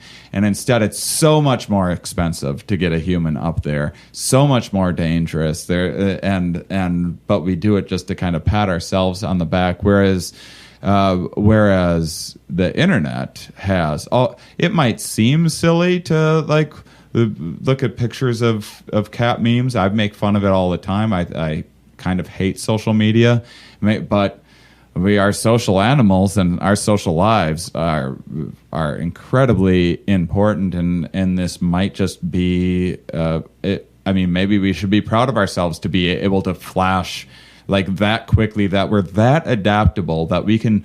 From the time that you and I were little kids, and your social network was like the kids in your neighborhood, and maybe that changes a little bit over time because you have like some coworkers or some classmates or something like that, to now, boom, the internet and everyone all over the world, and that we were able to just seamlessly, we don't really even consciously think about it that much. I mean, you hear people talking about like, this internet stuff, and do we spend too much time on our phones? But we really have seamlessly transitioned into communicating with millions of others quite easily. And seeing them get shot down by cops and the whole gamut of it. It's not stopping either. Yeah. We're not going to stop at this size phone. We're not going to stop at VR headsets. We're not going to stop at contact lenses. We're not going to stop at... As you said that, I pictured bigger phones. Computers will be even bigger in the year 2000. We're going to be walking around with like big screen TVs. In the 70s, they thought computers would get bigger. It used to take up a whole room, and it sucked. It would like play tic-tac-toe. That's all it could do. Yeah. Maybe some of them were like okay at chess. The computer and the contact lens is going to be so... I mean, I worry that as a human, it's going to be so in your face where it's already phones have like the phantom vibration that will happen for a lot of people and like this nagging thing. And then, but when it's in your contact and as a stand-up, I'm like, fuck, well, how do you tell people to turn their contact lenses I'll go off? a step even further. I think it's going to go past even needing a little piece of matter that you put inside of you. I think that we have unique, brainwave signatures, and if they just have satellites in the air, you can just tap into your thing, like based on that. That's a ways to go, but not that much of a ways to go. But so I guess here's my thing that do you not see overpopulation? This is something that I almost never talk about on the Here We Are podcast. Oh yeah, let's do it. I don't say that often, but don't you see overpopulation as like just a very big threat to humanity? No, and here's why. Because I listened to this guy that I want you to have on. It's not just him, but specifically, it'd be cool if you had Bruce Lipton on your podcast. He's one of the first guys that worked on stem cells, and people are afraid of overpopulation, but when you look at the numbers proportionally, there's way more cells that make up a human than there are humans on Earth. And we could, if we were organized differently, it's an organizational problem, basically. It's not a number of people problem. We could organize in a way that could feed trillions of people, but we don't, because there's a few people holding on to all the wealth, and a lot of it is just kind of sitting there in bank accounts somewhere under their couch. It's a wealth distribution problem, not a resource having problem. And what about just sheer space? You don't worry about just the space? No, there's plenty Earth? of space. Go look at like Canada or just the middle of the country, or I guess in India and China, it's getting a little compact in the cities. A little. Just a wee little bit, but you build up. Maybe you go into the Earth a little bit. I don't know what the limit of it is, but we're only at 7 billion now, and there's like 60 trillion cells in your body. Yeah, those little cells don't take up a whole lot. Like proportionally, though, like humans on the planet, I don't think that it's a problem of us bumping into each other. I think it's a problem of distributing the resources. And we're not going to need as much space as we go into the virtual world as much. And so much of it is just cars sitting there, like cars that you don't use. Yeah, all this true. dreaming about having a mansion and a car and stuff, the whole owning. I like owning stuff because we live in a capitalist world where you have to own stuff. But it'd be cool if you just didn't have to own stuff. And when you wanted a thing, like it would come to you. Like, I need a ride. This car is going to come take me to this place. We're not too far off from that, I don't think. Yeah, and so much. Airbnb has done that. Like, think of before you could only stay at hotels and motels. Now all these houses have opened up for other people to stay in. Same with cars. Cars used to be you just drove it or you'd get a cab. Now your car can be used to drive other people. And then eventually you'll be able to rent out your car. If you own a car, you can auto Uber it to people. So I'm not driving today. It'll auto Uber some people around. It'll make me some money because I own the car. I wonder if they'll do that, because I was like, well, don't you, as I'm in your beautiful, I always admire your office, by the way. Thank you. I'm always just so, I look forward to seeing it every time. Oh, really? Even though it's always the same, I'm just like, actually, it changes. It changes a lot. It changes a little bit, yeah. Or not to the outer eye, but a little. Now I want to hear your Mike Kaplan impression. So well, that didn't sound like Mike as well. That was like Dr. Frank there. What if we called Mike now because he had an insight that he would like to share with me?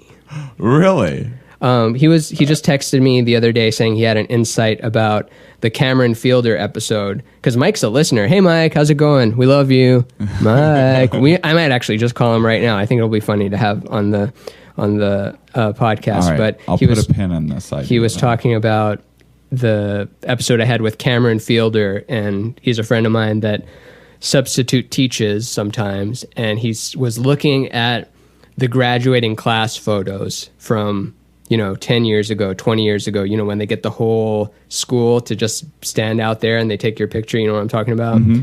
And he said that the 70s has a distinct look, the 80s has a distinct look, the 90s has a distinct look, and then in the 2000s, it stopped. Like, we all just look like we did in the 90s. Like the human style, the clothes they wear, you can't pin it to 10 years ago, 20 years ago. We stopped evolving fashion-wise in that age. But what did change is the phone. Like the phone was that flip phone, and then the Razor, and then the smartphone, and then a different smartphone. So our evolution shifted into the phone rather than outside. It's like we came up with all the clothes we want to came up with. And there's little changes, but not drastic, the way that the 70s look different from the 80s, look different from the 90s. Well, I mean, this is it's a little ironic that you're saying this as I'm wearing my umbrella tuxedo, which I think is going to take off. I was going to ask you about that, but I wanted to respect your clothes pronoun or something. What do you think about when you talk about? Do you think that? What do I think about what? Well, do you think that there'll be an app for like guitar sharing or something like that? Oh, beyond that, even of course there'll be an app for guitar sharing and for anything sharing. Should we start it? No, it's too much work. And the problem with starting any app nowadays is I think that. So let's look at Snapchat. Snapchat kind of had a big portion of the 13 to 18 market, and Instagram, which is owned by Facebook, looked at that and was like, oh, cool feature, we'll take that overnight. And then overnight Snapchat is no longer like the belle of the ball. Like Instagram took a lot of their market because it's the feature and people don't want to move platforms, and different platforms will exist as long as there are parents, because kids want to escape their parents and not be on that platform anymore. And then people get older and start having kids, and then the grandma wants to be on and see the photos of the kids. So then they join a social network they would have never joined. But then within 10 years, the whole world has shifted. Like we remember when Facebook was... But it is like this interesting, it's kind of like evolution, how there's male and female to avoid parasites, and to evolve. And I think that's part of why humans are so adventurous. But it seems like... Wait, go back to that? There's male and female to avoid parasites? That's why there's genders? Yeah, the first 3 billion years of life was just cloning. It makes sense you want to copy 100% of your DNA if possible. It makes no sense to share your DNA, but it was... as these organisms got larger and larger, these small little bacteria and whatnot figured out how to take advantage of these larger systems and kind of pick the locks on its immune system. And so a way of because these smaller ones would have would live kind of a faster evolutionary trajectory because they reproduce and shorter generations, and so reproducing with male and female, which not every species does, but basically every species, because it's been pretty advantageous. But why give up 50% of your DNA is because it swaps the keeps them guessing the locks on the old immune system. That's why a lot of plagues don't last for more than a generation and that sort of thing. But I think that a lot of things evolve in that, because I was like, well, why do I see in this like DMT simulation space, why is there like males and females in there? Is that just a product of my mind and these archetypes? I think it's divine.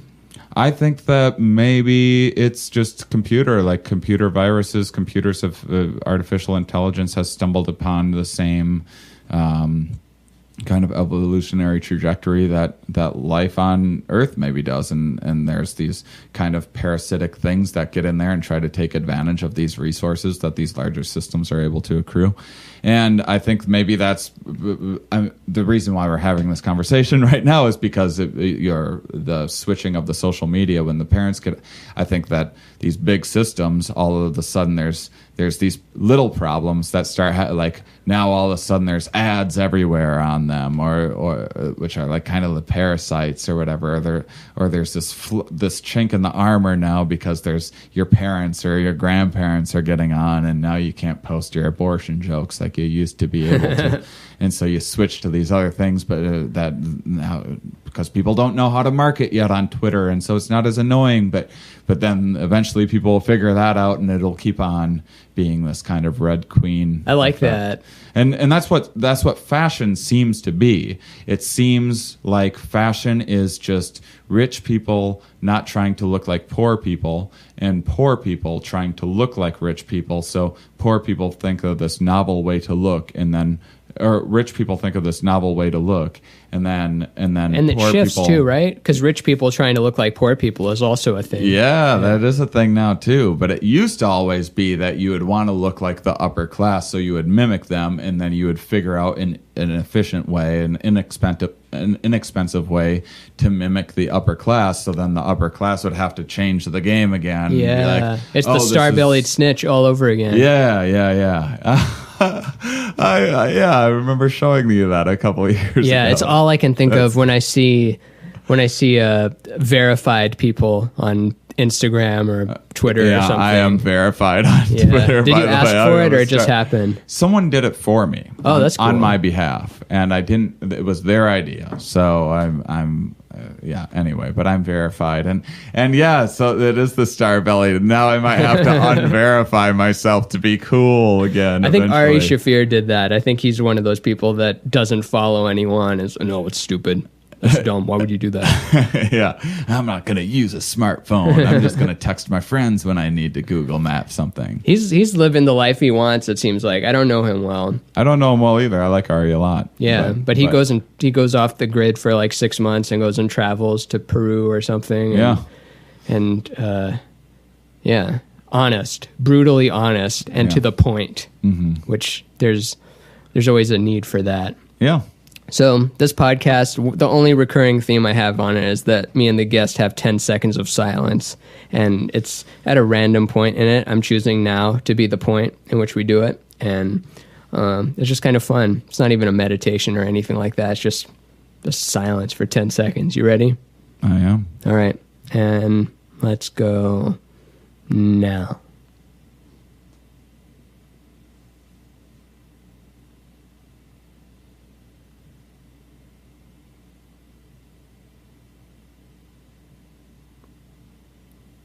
And we've landed. Well, for the people that just skipped to that part, because that's why they tune in, I have a documentary called Psychonautics coming up June 15th that you're going to want to check out. At 8 p.m. Go to 5 p.m. 5 p.m. Oh, geez. But you know what I haven't talked about? And I told you about the after party, right? A little bit, yeah. It's on the screenings page, right? Yeah. So there's this sci-fi festival that just happened to be happening the same day as my documentary is being released, which is showing at 5 p.m. in this big sci-fi festival with all these different lecturers and musicians and flame spinning people and whatnot. All these cool like psychedelic inspired. Are there like open mic performers. level flame spinning people that just suck? I hope so. And they're in doing so they actually don't suck because you get a real show that way. Yeah, because they burn down buildings and whatnot. I think you like spin the poi and get really good at other poi before you light them on fire is my understanding of it. For most people, I'm sure not everyone follows that trajectory and jumps in a little head first, gets a little too wishful thinking. There was a guy juggling knives at the last time you did a show at Dynasty Typewriter. It was like you, Ian Edwards, and some other people. And one guy was a juggler, and he stood on a big ball while juggling machetes, and I'm in the front row, and he's just doing that. It's like, all right, I hope this goes well. Like, I haven't tried this one on the ball before. I'm like, oh man. So the machete falls and bounces off of the ball and into your face. And it's like, well, you know how comedians' jokes sometimes don't work the way that they had intended. I sometimes accidentally stab audiences with ball bounced machetes. Wouldn't be a bad way to go, I guess. As long as they hit me right in the... I mean, what a story. What a great way to, like, he had a good life. He accomplished a lot. Went to a show to support his friend, and just machete right through the brain. Barely felt a thing. It was over in seconds. It was just... Or it hits that one part of the brain, that the pleasure center of the brain, and then it just triggers pleasure, and I'm like stuck there for 24 hours, and then I'm convinced of heaven and divinity until it goes dark. Ramin's really changed a lot since he got the machete in the brain. I agree. A lot happier. So what's missing from your life right now? What would make you happier? Money, fame? If I'm being brutally honest, you've got some fame. Yeah, fame makes me a little uncomfortable. You don't like it? I think that if I could, I really like doing my podcast. I think that I still like stand-up comedy. I think you just need to rekindle why you started it, because I have like a new act that I put together that it's ironic because it's all about pointlessness, and I wrote it and like thinking like, what is the fucking point of doing it? And then I was like, oh, this is a really good joke about how pointless this endeavor of mine is, and now it's kind of, it's been this great way of exploring all of this, and now I'm like really quite happy. And it's like this act about meaningfulness has really become quite meaningful to me. Isn't that funny how you can flip it on its head like that? It is, and I mean it's part of the trick. But I think that I would like the security that science says shows a significant difference in well-being once you get up around the 75,000 a year to like 100,000 a year mark. There's a lot of stress reduction. Yeah, there is. And it's I'm in debt right now, to be honest, and it's a stressful situation. And it sucks. It sucks, and it not only does it suck, but it limits a lot of opportunity, and it also is embarrassing. It's just like, and it does make you feel like a little bit of a failure. And I don't have a lot. Like, I don't have a lot of things, and I don't feel like I need a lot of things. Maybe I will make $10 million and all of a sudden need all sorts of things. That's what I worry about. I hope that doesn't become I don't think you case. will. I don't think it's part of who you are. I don't think you care about needing a nice watch or something. I don't think that's who I am either. And I would. And you're very giving too. Like you give freely. Yeah. Like you, to listeners who don't know, I do Shane's web stuff and like some design things and some random tidbits here and there, and you'll occasionally like, here's this bonus thing for no reason, and it's in times when I'm like, should you even be giving bonus things out? And you'll like, I'll see you tip really well and stuff. You're very free with money. You're not like, it's mine, I have to keep it. It's really gotten me into a bit of trouble. I'm a little too generous. I think most anyone would say that about me that knows me well, but I love doing that. When I was a drinker, I loved buying rounds of shots. That got me into so much trouble. It feels good. I would love. Yeah, everyone give Shane money. Go to his Patreon and just give him $5. You go ask your boss for a $5 a month raise and just give that to him.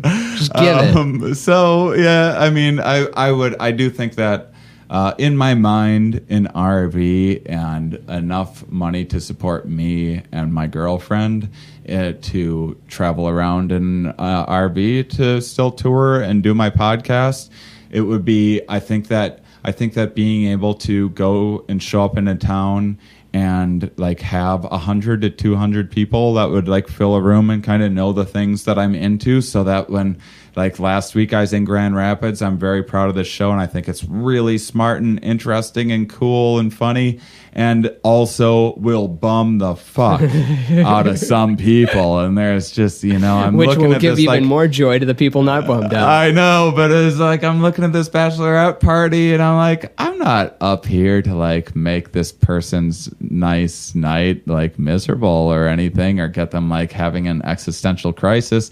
That's not what I am up here for. I just think these thoughts are genuinely very interesting. Yeah, and they should have done their research too. And how could you though? But I mean, like if you look me up online, it's just a bunch of like me on Conan from 5 years ago. But just going to a comedy club as a bachelor bachelorette party. It's just, true. it's not a good move. You're trying, because the whole point of it is, and it is your night, it is your special night. They should have a different label for it. Like there should be bachelorette party comics that specify, or at least have that act and be like, this is a bachelorette party show. You're going to want to come because, but then that would suck, because if you get multiple parties, then it's not all about you. Yeah. I don't know. Sometimes they're all right though. Like they've just got their like dick straws and stuff. Oh, and they're not bad. But. Absolutely. I mean, I think more the issue is that like the Bachelorette or something like that will think it's a fun idea and maybe be really into it, or the person that was planning the thing thinks so. Someone is enjoying it. The other people like flew in from out of town and want to catch up with their friends that they never get to see and celebrate, rightfully so. And you got to be, it's not music where you can like talk through it, maybe have a little bit of a conversation and comment on like how cute the guitarist is or whatever it might be. This is an attention span thing, and everyone needs to be quiet and you're only allowed to laugh, and so I mean, the more I do this shit, the more I do comedy clubs. I'm just like, I used to get a thrill out of like walking a table, like, oh, I was too edgy with that joke about anal beads. I'm Richard Pryor. Yeah, and now I don't like that at all. I don't like the idea of like ruining someone's night that came out to pay money to see a live performance. Know too much now. Yeah, and so, but it's also like irritating to see people like glazing over when I'm like, I know what I'm saying is pretty interesting stuff. If you know what the fuck I'm talking about, and any listener to my podcast and any, I think, big comedy fan would definitely know what I'm talking about with my act. And so it's hard. Comedy clubs are hard, when I got a taste of what the indie comedy scene is, it can be. You mean a good trip tour? Good trip tour, yeah. And it was that. It was. It's been hard for me ever since that ended. Actually, that was like really a highlight of my career. What's stopping you from doing it again? Is because you already did that act? Yeah. I mean, maybe I'll think of another thing to. I've been meaning to talk with you about it because you did the amazing poster that helped get so many people out. But thank you. Maybe I'll do something about. I mean, that really people loved that poster, but it would be easy to do something similar with like, because I've been talking about being manic depressive, which at this point I'm like, am I just playing this up for fucking gimmick because everyone needs a fucking gimmick these days? But I feel that way too, and I don't even know what my thing is. Right. But it's normal to be like. Yeah, what it would be fun to market something, like, do another show where like I'm marketing like, hey, this is a show, here's what I want to do. This is a show where I do it's a third stand up, like I think I'm a pretty good stand-up comedian. Third storyteller. I think I'm a pretty good storyteller. But it's a third like informational stuff, and so like don't expect it to be like a full comedy show the whole time, because I want to share some really interesting like ideas and a little bit of science here and there, and just know that that's what the show's going to be going into it. Man, that's my most current dream that I'll eventually achieve and will be disappointing and not enough for me. At the end of it, yeah. It's also really hard to do. It's hard to write a new show, figure out how to market it, figure out that there is a market for it, plan all of the dates, do a successful tour, and then be like, and now let's scrap all that and do it all over again. You can't just like play the oldies and the classics that people like music. And the means by which you promote it are constantly changing and evolving. Like you might figure out Facebook ads for 1 month, and then they change the algorithm. Like no more. That's what happened to me. Yeah, you can't.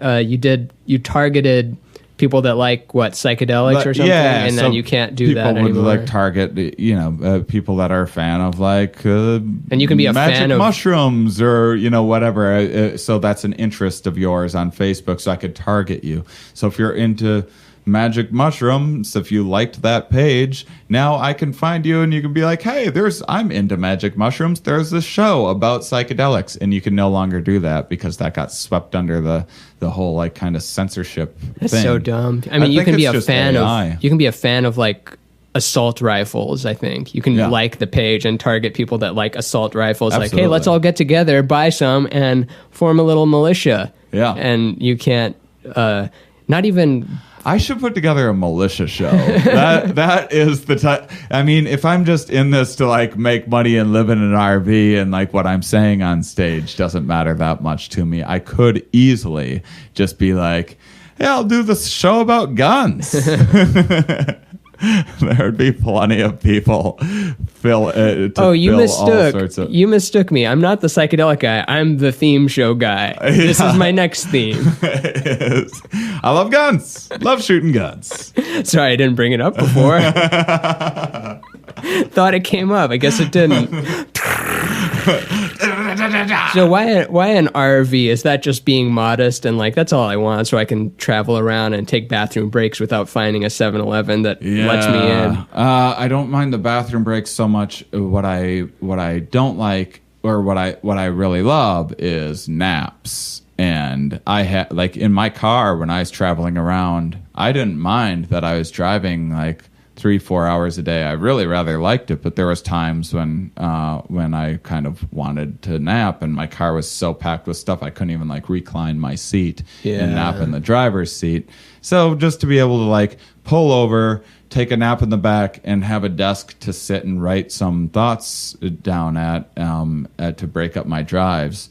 That sounds absolutely amazing to me. Probably the reality of the situation is I'd get it and then I'd realize like, oh, the maintenance on these things is a chore and like the upkeep is a pain and then parking, I'm sure I'd find other things to complain about. The lesson is you never get there, but there is joy in the getting there. Yeah. It's the ultimate lesson. It never ends. There's never going to be, like we talk about, there's never going to be this moment where I'm satisfied, but there's also never going to be a moment where you're just not. You are. Whether you're a Shane or you wake up as a fruit fly or however reincarnation or consciousness works, awareness is. Mm-hmm. And oh man, you gotta learn to go with the waves.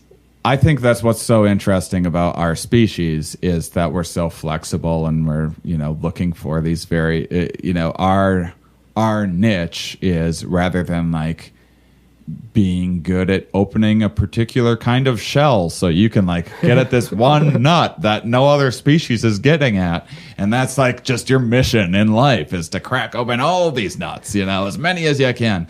Ours is to find to like keep on exploring and find all of these kind of new purposes all of the time. I was trying to articulate this. I've done an okay job now. One of my newest pieces of me trying to articulate this is how I make a joke about these Finding Bigfoot people and their show, but the new joke that I have about it is that where it's so interesting that if any other species on Earth was hunting an imaginary thing, it would be extinct in a week, But these guys are like doing really, really well for themselves. They have a more successable TV show than I ever will. They're like getting out and about and getting fresh air and keeping their mind active. What's it called?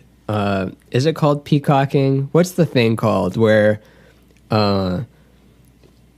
you're flashy, doing the thing that's not helping you evolutionarily, but by doing that, you're showing how fit you are. What's that like called? The handicap principle. Principle. Yeah, it's the ultimate handicap principle. Looking for some unimaginary thing. Yeah, but like if they actually found Bigfoot, their lives would be over. Like real primatology, people wouldn't care. I think people would be pretty excited for about a month that there's an actual Sasquatch.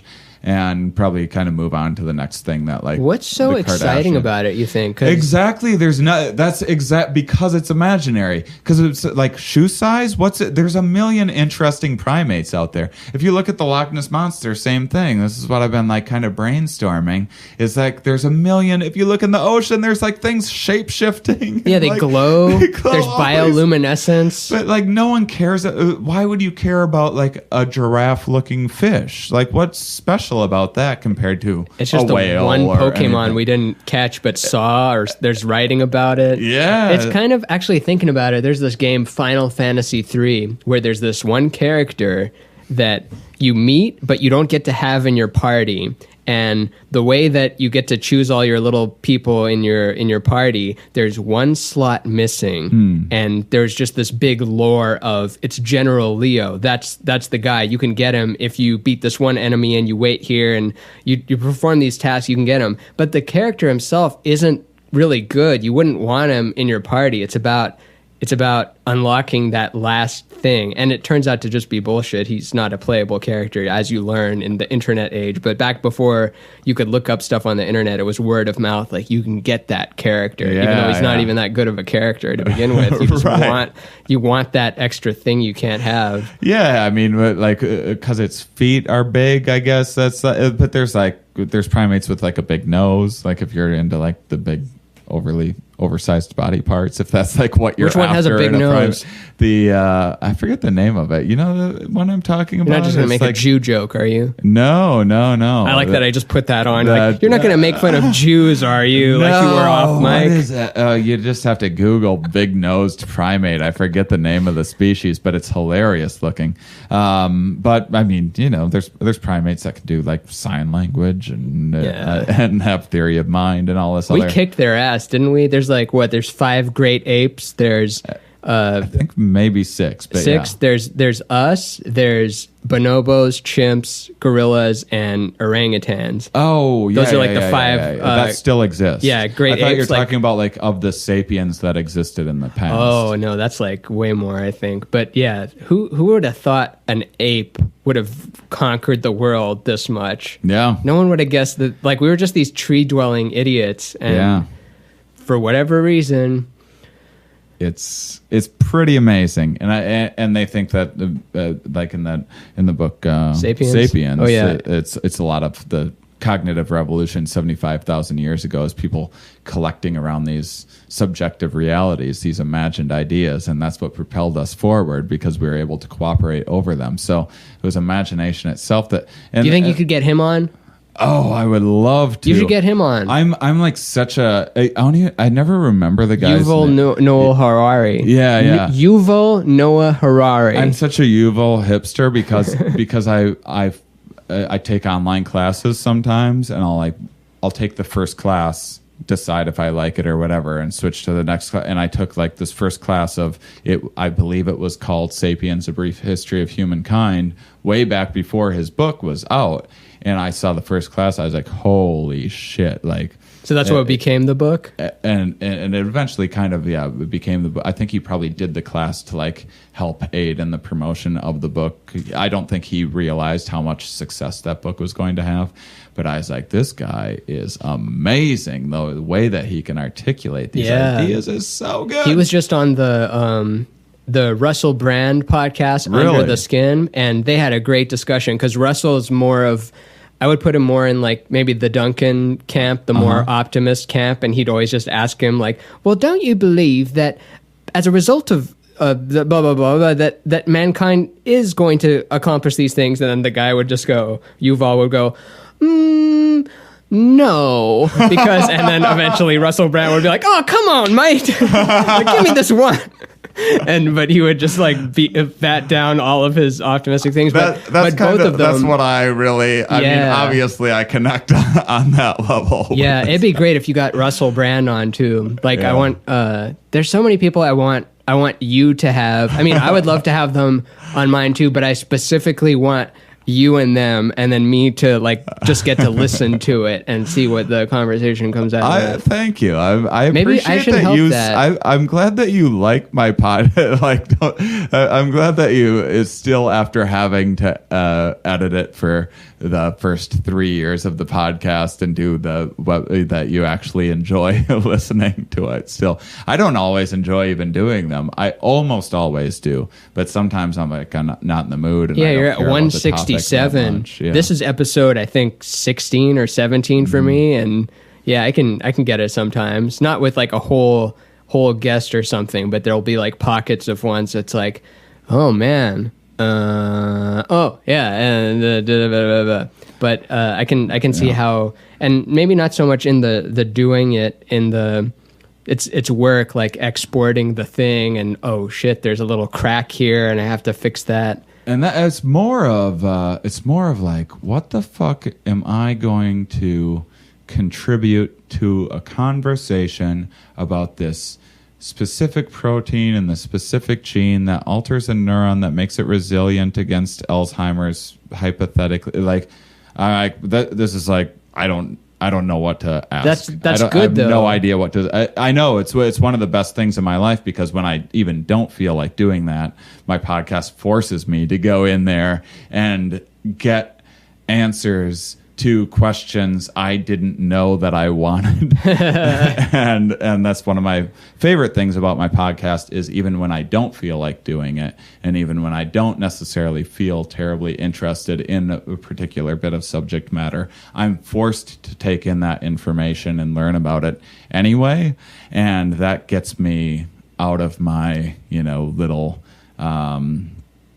internal echo chamber. Yeah. Everyone's talking about echo chambers these days. And it beats talking about, like, imagine you just had to talk to some stupid actor every week or something. Like, so tell us about what it's like working with Robert De Niro. It's like, well, it's a lot less intimidating than you'd think. Well, I'll tell you something you told me when we were first on set. Shut up. Shut the fuck up. What we'd do is to kill time. Someone would always like roll a half-eaten apple, or I'd be like, man. Bill. Oh, have you seen that David Letterman show on Netflix? My Next Guest Is. No. He only did 6 episodes, and the most recent one was Howard Stern, and I was like, this one's going to be good. And Howard Stern comes out with a fake beard, and like he's just shooting the shit, and then Howard Stern just turns to the audience, is like, come on, we're having fun here. Like, you're not going to hear Obama have this much fun, because Obama was another guest. Like, yeah. Obama's not going to talk to you like this. And what, George Clooney talking about helping people? Like, fuck that guy. Which, I mean, he's friends with George Clooney and stuff, but I love that he broke up the tension of the I don't know, conversations can get within a bubble. Yeah. Like, you and I we can go both. We can joke about the 80 blowjobs for like, I don't know how long it was, like 10 minutes, 15 minutes. And we can also, like, what is the meaning of all this? We don't go into either one with full force, because we're comics, and also we're curious monkeys trying to figure it out. I'm trying to introduce more immature blowjob jokes into my life, because there honestly was like, because I think I kind of started that way, and then I was like, I don't want to be that guy anymore. I want to be taken seriously. Your first album is called Jokes to Make My Parents Proud. It's got you with a blow-up doll on it. yeah, exactly. And my probably one of my most well-known jokes on there is a very long story about attempting to have anal sex. Probably second most streamed thing is about traveling in time and getting a sex change and impregnating myself. So it's like, and I like have taken my. And then, like, when I did the mating season thing, that was like trying to find some middle ground. And then I hated that special so much that I was like, no, I'm going to like really say things that I think are important. And then this is like what I've come to. And the Good Trip was just fantastic, but I also liked my big break. But then I just went through like 9 months of, I've never gone through writer's block before. I've gone through periods when I was like feeling a little lazy and didn't feel up for writing. I've never had a time when I was like, I don't have anything to write about right now. Was that true even if you'd sit down with a pen pressed against the paper? Were you still not able to write? Yeah. Oh, man. It was just like, and I would I would just look through like old jokes and stuff like that. Like maybe this always works. I'll just look through some old notebooks and expand on some of these ideas. And I was just looking at like, I just don't give a fuck about any of this, and I don't care, and I don't like comedy anymore. And I'm glad that's over, because I feel like I have my sense of humor back. And so all of that is to say that, you know, yin and yang, and trying to find balance, and right now the pendulum is swinging back towards me throwing blowjob jokes back into your face, and that makes me very happy that I'm able to. You need both. I tell people that I listen to a range of podcasts, such as on the very like good side is the Positive Head podcast, where it's just all about positivity, and he interviews esoteric things. He reads from Oneness, and they play Abraham Hicks lectures and stuff like that. It's all about if you're in a gloomy mood and you want to like get some hope again. But I also appreciate a good episode of Come Town with Nick Mullen, and they just start episodes off with suck my dick, suck my dick, suck my dick. I smell dick in my ass. And just it's all just the most immature 12-year-old. And they're always referring to like Nick will say that, no, I like that first Spider-Man, and then the other guy, Stavros, will be like, you're incorrect, sir. Actually, your dick is small. And it's all boils down to just dick 12-year-old image, and it cracks you up. This is one of the most beautiful things about podcasting, because we're all many people, depending on our situation in life. When you're at work and you're having to like pack the truck with boxes or whatever, you are a different person at that time than when you were at home with your spouse or your kids or whatever. 100%. And so what you are going to want and take in and be entertained by in a particular situation and time and environment and neural chemistry, blah, blah, blah, it's amazing, because I did these, the last Jamaica retreat, I had some Here We Are fans come out, and some of them had first heard about me from the Bone Zone. Oh, hell yeah. Which I loved. The Bone Zone it no longer exists anymore. What? They stopped it? Yeah, they... Because Brendan has a kid, or what? Yeah, no one exactly knows what happened with it. They were well into the hundreds, though, right? Yeah. Oh, yeah. I think... I just touched your foot there. I was hoping that would happen. Took me an hour. Took me a couple hours. I've been moving it closer and closer to you awkwardly. Like, when is he going to notice? I mean, it is a celebration of immaturity, is what that show was, and it was so fantastic. And I had a show like that with Dave Waite called The Riff Board, where we were like talking about queefs for an hour and whatnot. All right. Riff and then I would sometimes just do episode, like if I was on the road, I would just do an episode of me talking to me doing a Dave Waite impression. What? What? Am I here right now? Zoom? Zag? Oh, where am I at right now, bro? and then, but these same people would also be a fan of the Here We Are podcast, and a lot of them would say that very, like, you know, if I'm driving, I like listening to Here We Are, or if I'm at work and having to do like a little more tasking data entry stuff than usual or whatever, I want to listen to the Bone Zone, you know, because I only have so much focus or attention that I can put on something, and sometimes I just want a silly laugh, and so yeah. The point is, it feels really good to start feeling silly again. I've been feeling sillier lately. It really is, and what a silly existence we're living in. Yeah, it's easy to lose touch with, isn't it? It really is. You need help to have permission to break those boundaries and say that's stupid, or to desecrate that thing, because, and especially recent times, I'm not one of those people like, oh, colleges are just too PC nowadays, and blah, blah, blah, blah. I think things are just the way they are, but it's undeniable that the the air is a more serious air, and especially stand-up, it's much more politically charged, and less things are okay. But maybe we're approaching a breaking point where we're all like, maybe it's going to be like transvestites and can you say that still? Oh, are you not? Is there a different Vestite? thing? I don't know. Maybe. I didn't know you. I know transsexual is not right. It's transgender. Oh, okay. I think Sorry. vestite is wrong. Oh my God. It might be right though. It might be I right. have no idea. I just looped that nonstop. You saying White it might male be right. comedian screams transvestite for 5 hours.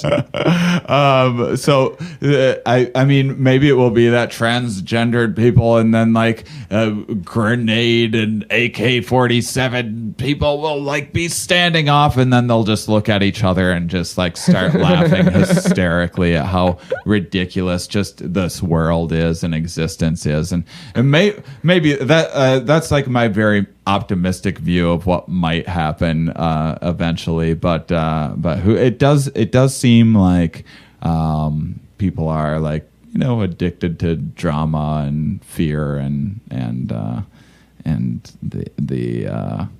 controversy. Yeah, the dust has settled a little bit though. Like when I look at 2016 and 2017, it was much. But then again, what else can I speak to other than my own perception of it? But feels like it was 2016 was obsessed with Hillary Trump. That's all you could hear about, and then 2017 is the aftermath of Trump. And what's weird was that 2016 there was no shootings. Like, or if there was, they weren't publicized. It wasn't a big thing. And now shootings have kind of come back and are more often than ever back in the flow. But it feels like the dust has settled as far as like the main thing that people get upset about and focused on, because we just don't have the capacity as a collective, I guess. Yeah, I mean, when as someone who finds guns to be rather silly, I think that's my main problem is just the machismo, like tough guy, like nonsense. Just seems insincere. What if you want to protect your family from 1,000 people all coming to your house? Yeah, and then the illogical, poor rationale of it when you're not like getting, electronic security system or something like that, but you're getting your 20th fully automatic sniper rifle or whatever it might be. All seems pretty, but at the end of the day, I'm also about priorities, and I do wish people would shift more to talking about heart disease and obesity and, you know, depression. Depression, and I think depression's a huge one. A lot of men, especially. Not that, I mean, it's already like a weird territory. It's like we need to talk about men in trouble, but we kind of do because it's the men shooting people. Yeah, maybe there was one girl shooting, but that's a super outlier. But there was this in that. Should I even go into that? But yeah, depression is, and it is being talked about more. Yeah, and I guess it's the biggest leap is that. Just not calling people depressed, like, come on, toughen up, pussy. Like, just the fact that that's becoming less and less. And yeah, you don't hear that as much anymore. And now, like, tough guys are doing, like, things that would have been, like, considered for queers or whatever, like, 20 years ago, where now, like, I'm sure most NFL football teams are doing, like, yoga on a regular basis. Running used to be that way. Like if you ran, you were a fruit. What are you running from? Yeah, exactly. Yeah, jogging was like, that's what women do. You're a woman. I remember Dave Huntsberger had a bit about that, he's like in an interesting spot too right now. I need to have him on. We were scheduled to do an episode, but he's going to be out of town for a little bit. But he sounds like he's at this point of, I don't know, man. I did a podcast and interviewed scientists and traveling the country and just, I don't know what I want to, like, he seems a little jaded by all of it. I'm getting in my late 30s. I don't know if I want to do this. But also doesn't seem suicidally depressed or anything like that. But it bums me out when people I think are funny and good are like, I don't. No, that's also, you have a show and then you're like, yes, a show. And then it doesn't do well or gets canceled or whatever, and that's like, fuck, I got the thing. I got the impossible. Yeah. The absolute not just a show, a science show. But it's a trick, because that's the show within the show. The real show is, and this is cheesy, but whatever, I'm a cheesy fellow. Yeah. We got cast in this play. Like, you got cast as Shane Mauss. That's like a good guy. That's better than like Robert, who works at Blockbuster that doesn't exist anymore. Right. And you're literally, you got the casting call, and you got to be him, which comes with all of the depression and mania and struggles with it. But the fact that we have the chance to even be here is cool. But it's cheesy to talk about. Like, you're only allowed to talk about that stuff if my cancer's going into remission. Then you can be like, I'm just glad to be alive. But if you're just a regular healthy person that's like, I'm glad to be alive, it's like, shut up. You didn't just survive a car wreck or cancer. You don't get to appreciate life. I mean, I hope that I'm both now, trying to make the most out of life with also not putting too much pressure on myself. But I often am just like, man, what if I would have just like let off the gas pedal a little bit when I was a sperm? Like, maybe another sperm would have like appreciated this a bit more. Because you're the egg too. Right. Exactly. The metaphor isn't perfect. Yeah. But we like to think because we're males, it's like, I was the sperm and then I chose. Yeah. Or maybe if when I was an egg, I would have like had a more resilient part of my membrane that let this one sperm in. Maybe if I would have let a different sperm in instead, I would have been a person that appreciated this a little more and maybe made a little more out of this life. And maybe that potential person deserved this a little more. I think like shit like that all of the time. And so, I mean, I've been taking pretty good care of myself lately. Like, you look good. Oh, thanks. Yeah, I've been exercising. You can just like kind of tell, like when it's, I don't know, I think it's in the eyes. I've been rock climbing. I've been, I don't drink. I haven't drank in almost a year or smoked cigarettes. And you look younger than I knew you 7 years ago. Oh, so you've gotten nice. You've gotten younger in 7 years.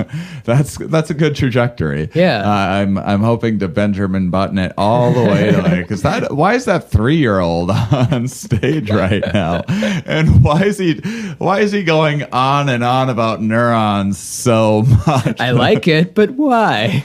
Why is he up there?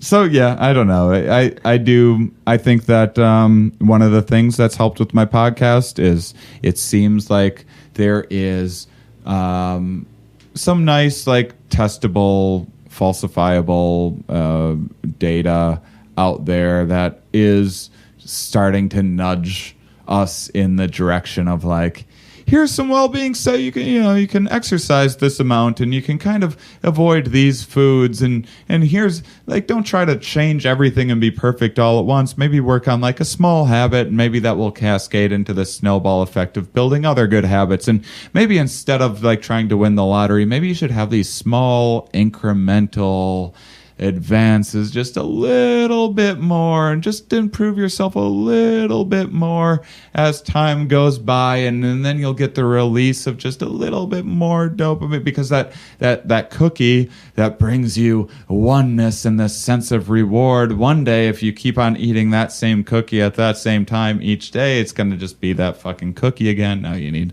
2 cookies. So how do you make sure that you don't end up eventually needing 20 cookies to not want to shoot yourself in the head?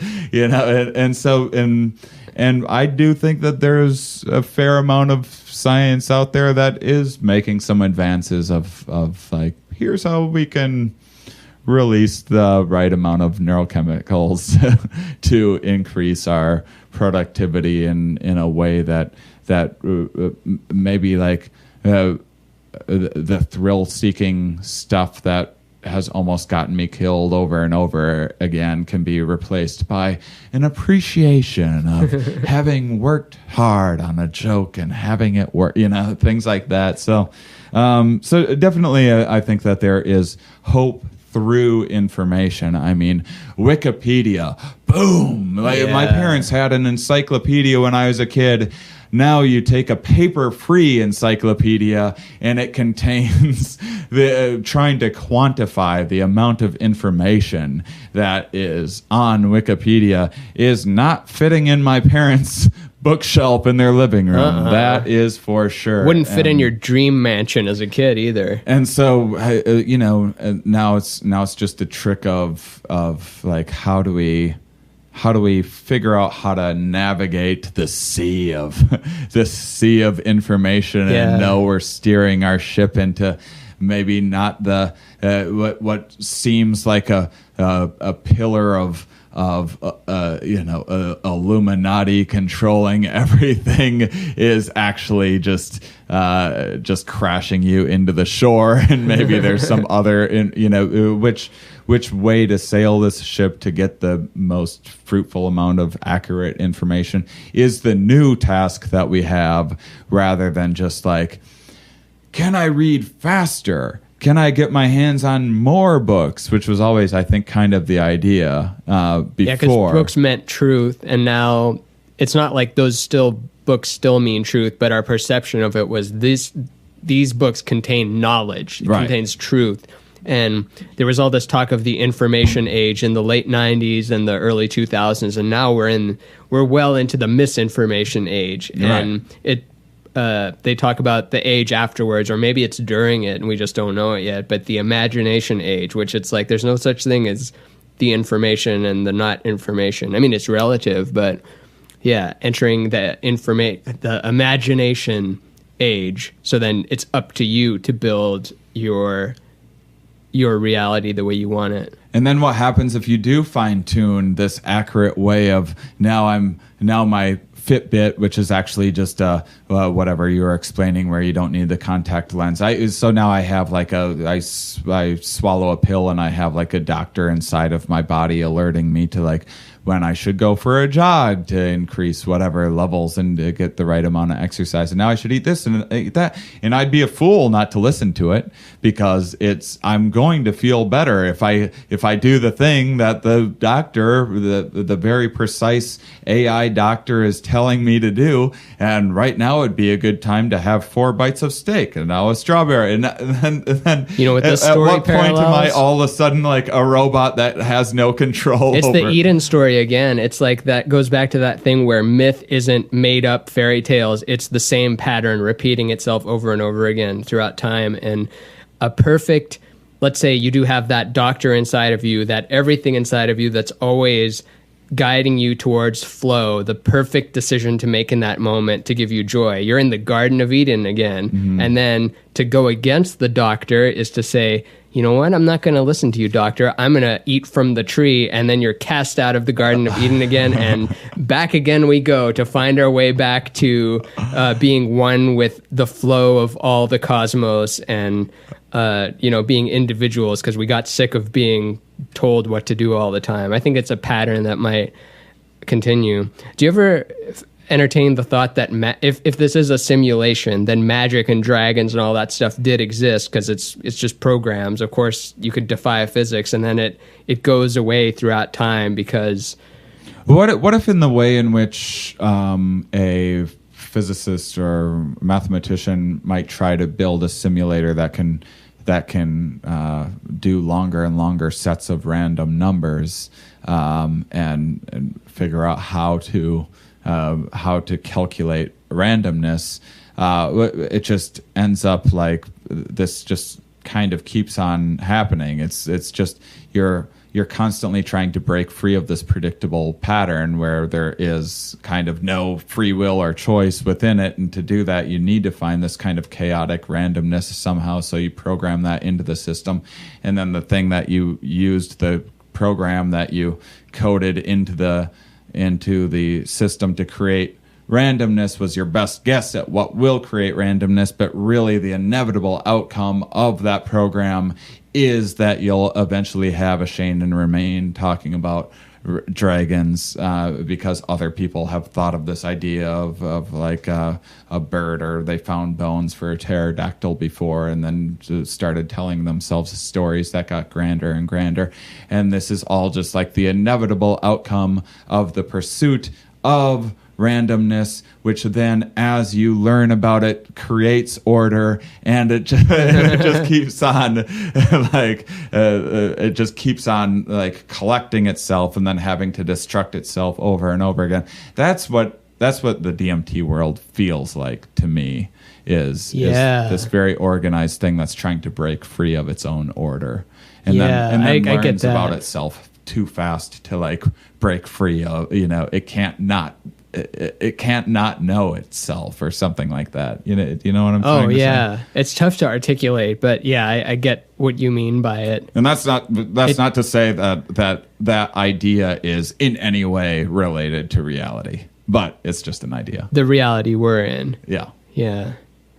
I mean, you can't put reality in a box. It's when I always refer to, when I use the word reality or universe or anything, it always, I'm not talking about the bounded thing we're talking about. I'm always talking about that. And then there's consensus reality too, that there's a glass in front of us right now and that we agree on it. But aside from that, and then the thing outside of the realm of possibilities, it's like, well, here's the doors of all of the different universes and possibilities of things that there is. And then you open up the door and you're like, look at that. This one has all of reality. It fit nice and snug in a box.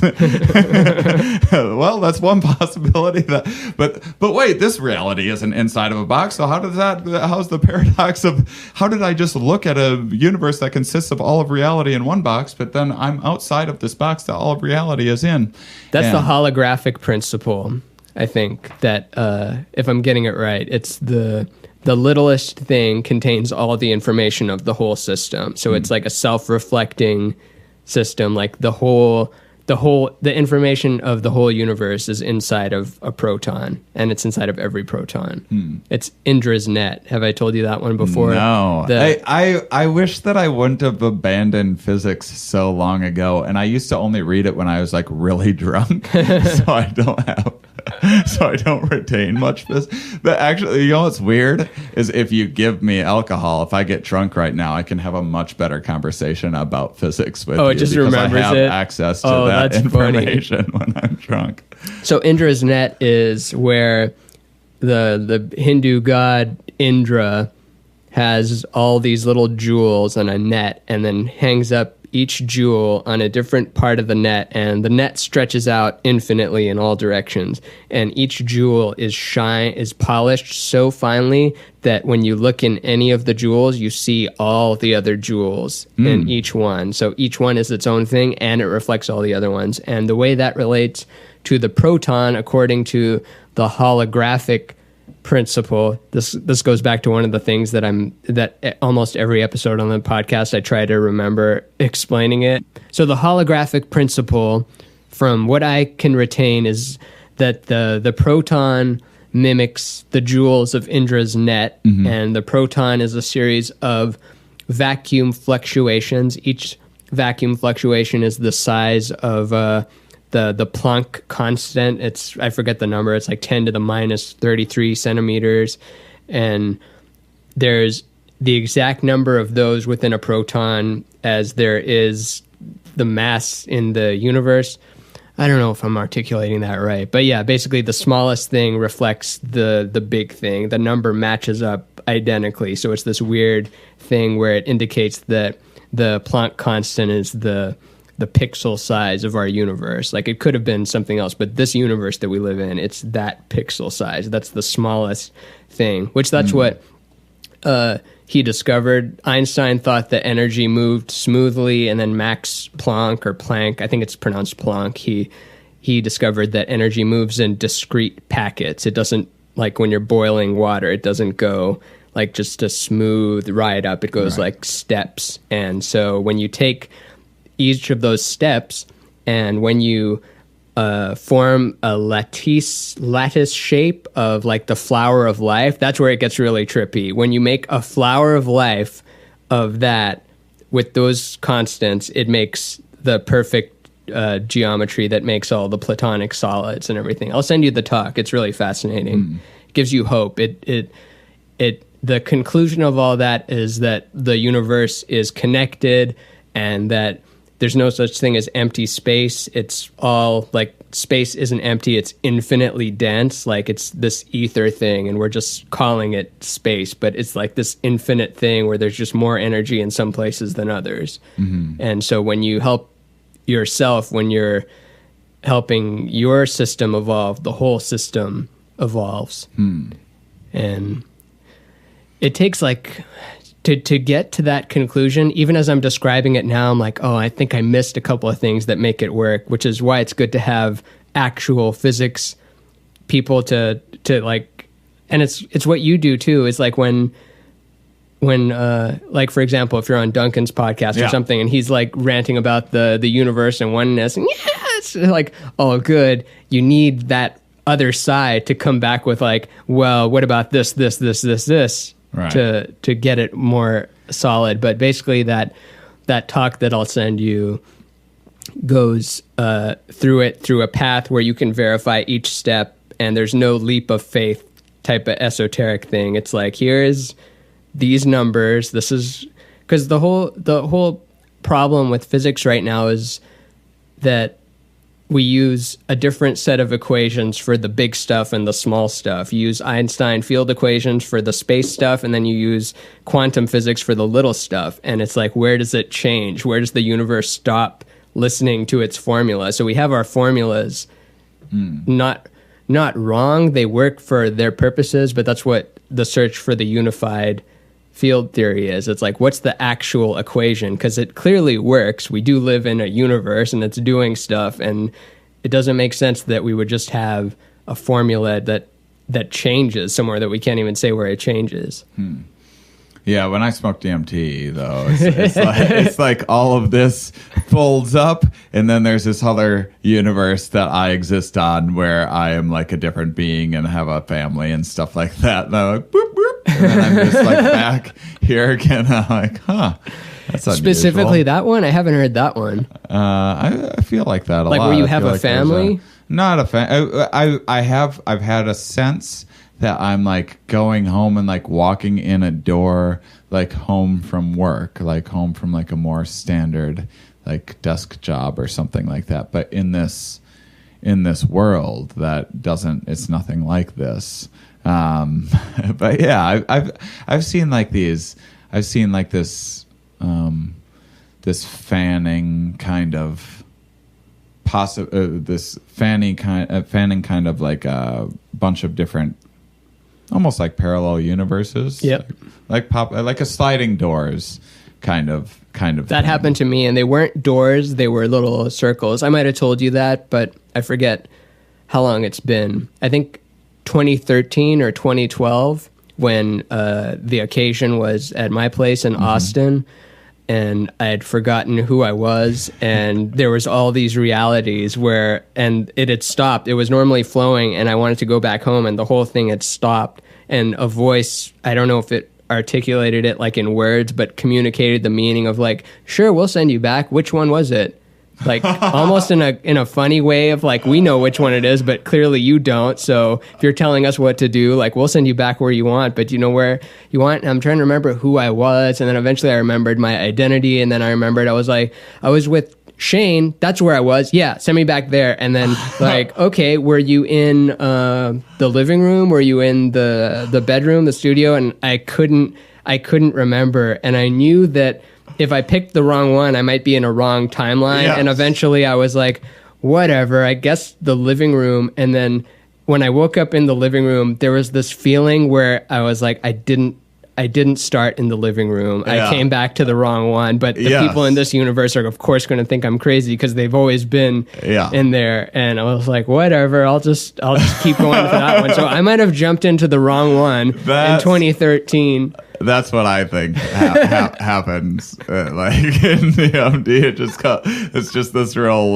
wheel of all of these. It's a circus, and then you come back and you're like, oh yeah, I'm back in the right. Then I'm always like, no, I didn't. I just abandoned whole universes. Whoopsie. They're still there, though. Yeah, who knows? Maybe we avoided an asteroid or something. Yeah, who knows? Who are some people you want to have on your podcast? Do you have dream guests? Yuval, okay. Yeah, for sure. That'd be a good one. Maybe I can help with, I mean, I don't have a tremendous amount of clout or even any clout, but I think that if the tactic of like, when are you going to be on Here We Are? Like the way that people bug people to be on Joe Rogan podcasts, it sort of happens if you get a little bit of attention on them. And Steven Pinker is a guy who like, he gets back to me and like I've been communicating with him for years before I even had the podcast or anything. Where's he based? Out of Boston.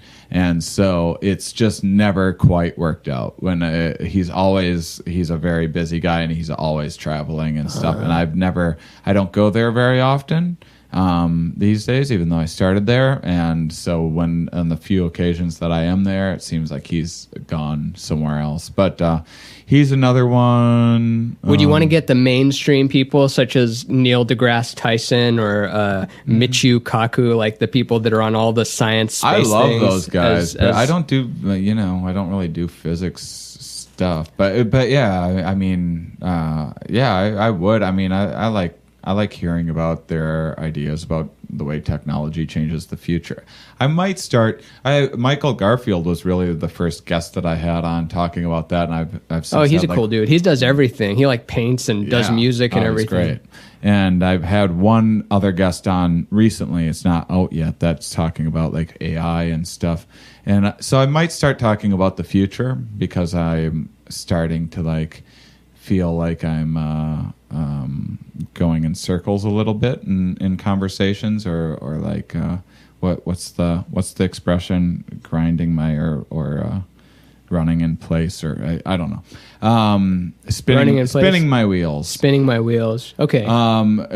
Because I'm like, I kind of know these studies about satiation or whatever it might be, but usually they surprise me. Usually I'm like nervous. I'm like, I bet we've covered this topic endlessly already, and there's going to be nothing useful. And then there's all sorts of useful stuff. There's nothing wrong with revisiting too, especially when you look at just so many giant podcasts just are the host repeating the same story over and over again. Yeah. So much so that on Reddit, there's like bingo cards to where like, Joe Rogan, if he talks about his dog being eaten by a mountain lion, like check this box. If he says, I don't know, I forget all the other ones, but. That's hilarious. Or Mark Maron, like, is that what we're doing? Really?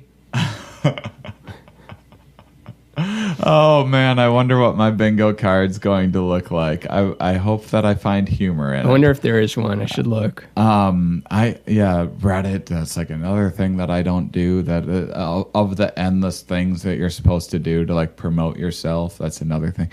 What about you? Do you have what guest like, needs? Like what's like? Like I've been thinking. Like I've been thinking locally, really. Like I wanted to have Duncan on. I had Duncan, which, oh man, I hope. Here's a weird thing that I do, because Duncan his podcast is, it used to be the Lavender Hour, and the logo is purple, and with each episode I have a different color silhouette of the person. I just taped him, but it doesn't fall on the purple, so I'm like, I can't release that one yet. He's not purple in it, so I have to release some other people before it. So now I'm worried about revealing information before that one comes out. But he was someone I wanted to have on. I wanted to have on. Alex Gray and Allison Gray would be a one I'd want to have on.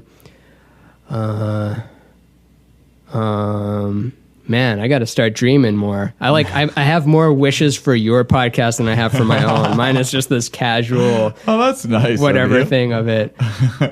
I would pick, and this is no joke, if I had the choice of having Yuval Noah Harari on my show or on your show, I would pick him on your show. I think that would make for a thank you.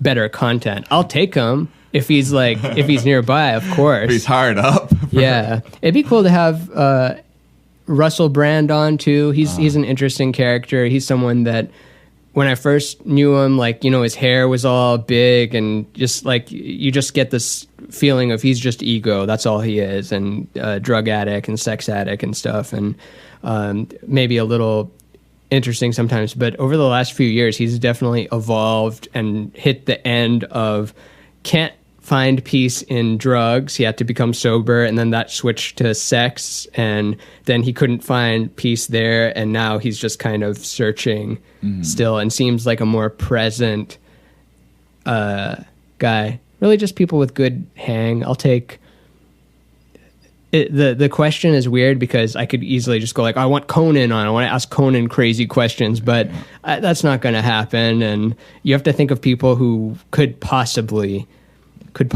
happen. The Tom Campbell guy I mentioned earlier, I'd like him on. I'd like Nassim Haramein, the holofractal guy that used to live in a van and was just working on unified field theory in his van, and would just put up diagrams at the top of it and just stare at it all day and try to figure it out. Like his wife left him and everything. She couldn't take it anymore.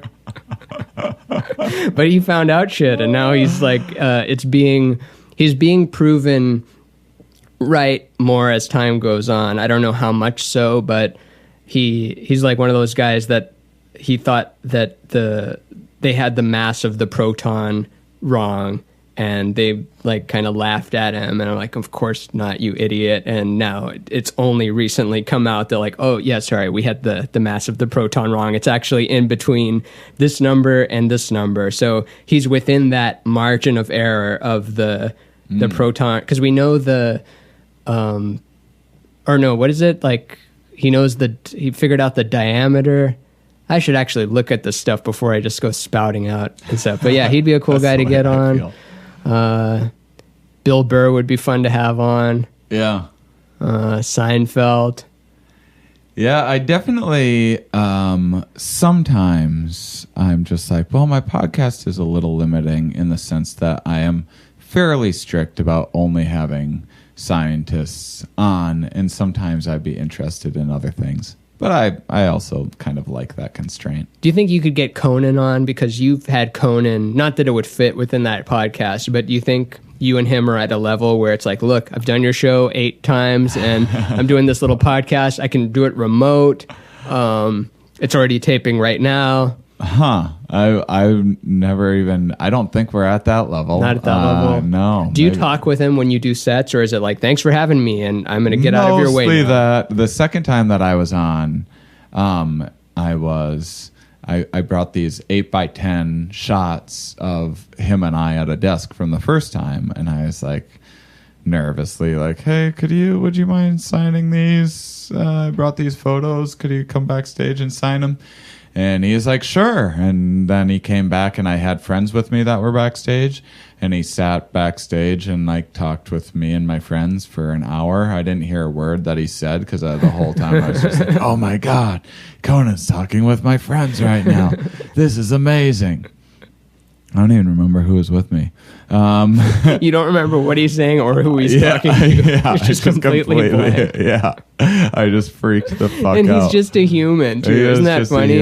If he was like, hey, can I come stay with you for a month? You'd be like, well, that's kind of annoying. I don't want that. But in short interactions, he's divine. Oh, yeah. I remember I remember getting starstruck by Stephen Colbert when he was just started maybe on The Daily Show, but it was in 2007 from Dana Carvey. Strangers with Candy. Oh. He was like an extra on Strangers with Candy, and he was like just started on The Daily Show, but I just thought, I was like, wow, this guy's really cool. It was in 2007. He's funny. Yeah, he's great, and I just thought he was.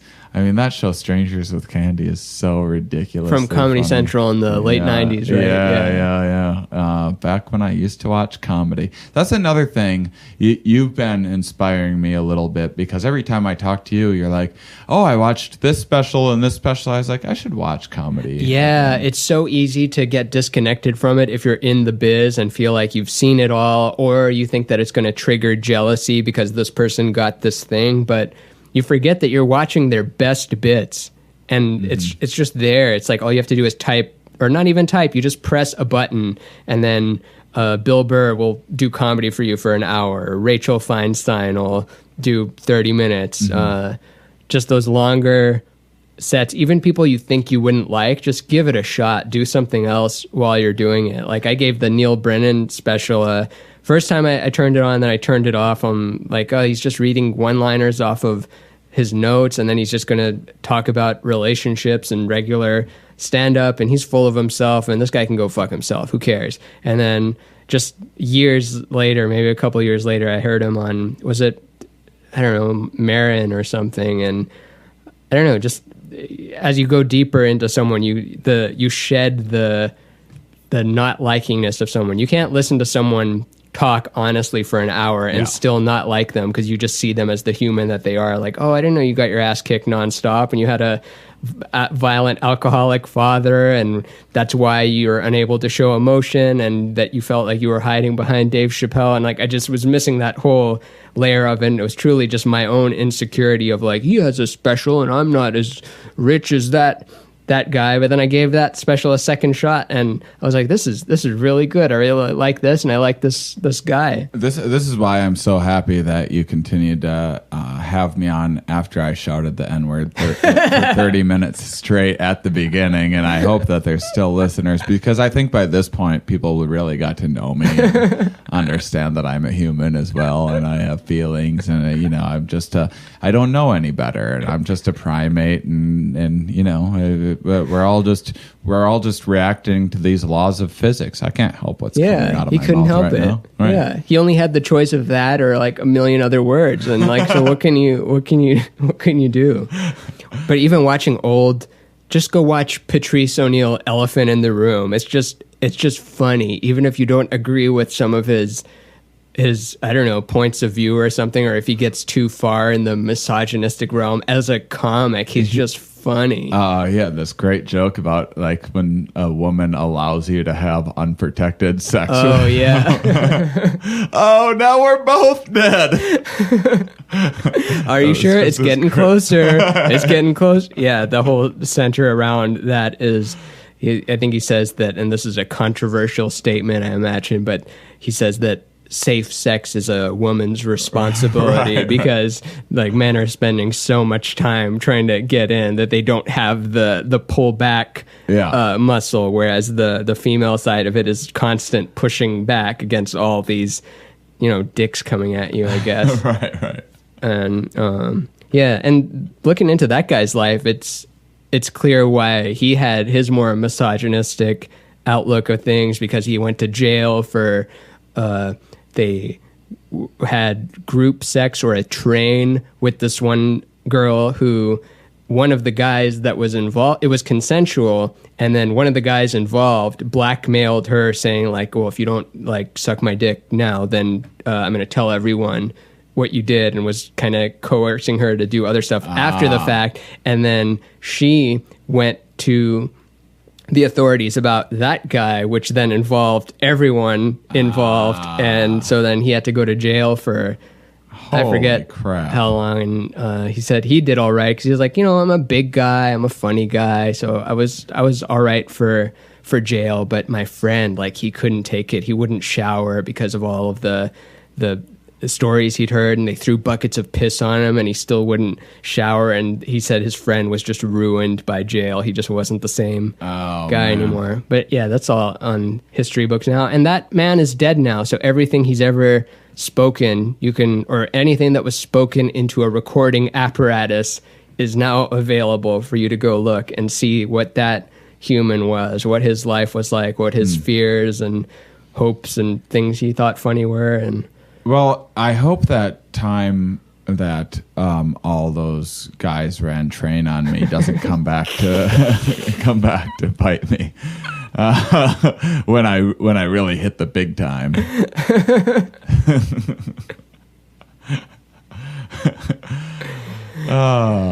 Running Train. Who are some comics that you liked a lot before starting? I liked Mitch Hedberg, George Carlin. Well, very, very. Brian Regan was a big one. When I was very young, Emo Phillips and Stephen Wright were two really big ones. And then, let's see. I think early on, because it was when my really formative years of watching lots of stand-up and writing, starting to like write jokes and really like, okay, I'm gonna make the move. I'm gonna try this thing. I was watching tons and tons of just everything I could on Comedy Central and Comedy Central. I thought you were going to say Everybody Loves Raymond. I was watching tons of Everybody Loves Raymond. I think like a Comedy Central Presents was all that I wanted out of life. I was like, I think I can do that. Like, I don't think I could be like the most famous comedian in the world or anything like that, but I think I'm good enough to get a half-hour special on Comedy Central. I think I can do that. And so I'd watch those obsessively. And so I really liked Zach Galifianakis and Todd Barry. Oh, my God. Todd Barry. Yeah. One of your influences. How do you like that? Did you grow up to be what you wanted? Not as smooth as me.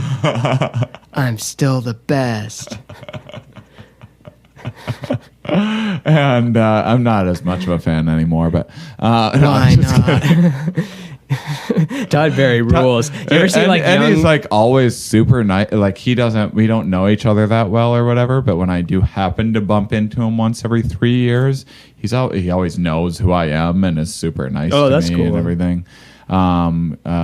Doug Stanhope was a guy early on I was way into. Let's see. I like right before I start, like a couple years before I started, that was like Galifianakis, and who came out at that same time, like Dane Cook and like Paul F. Tompkins all had like half-hour.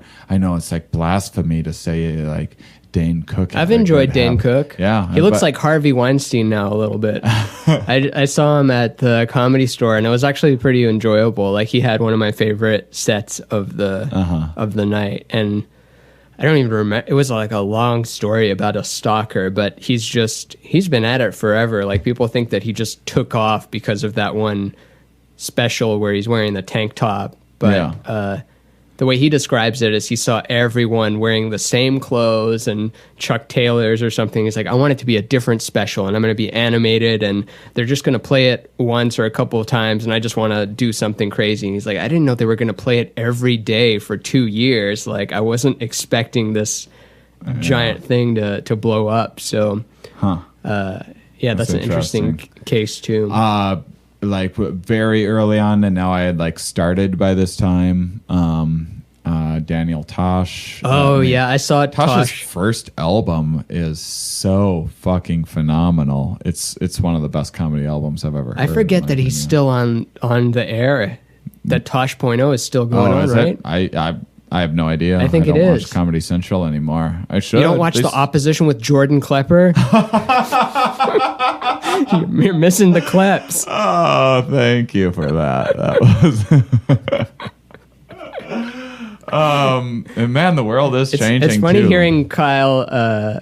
It's funny hearing Kyle Kinane like as the interstitial voice.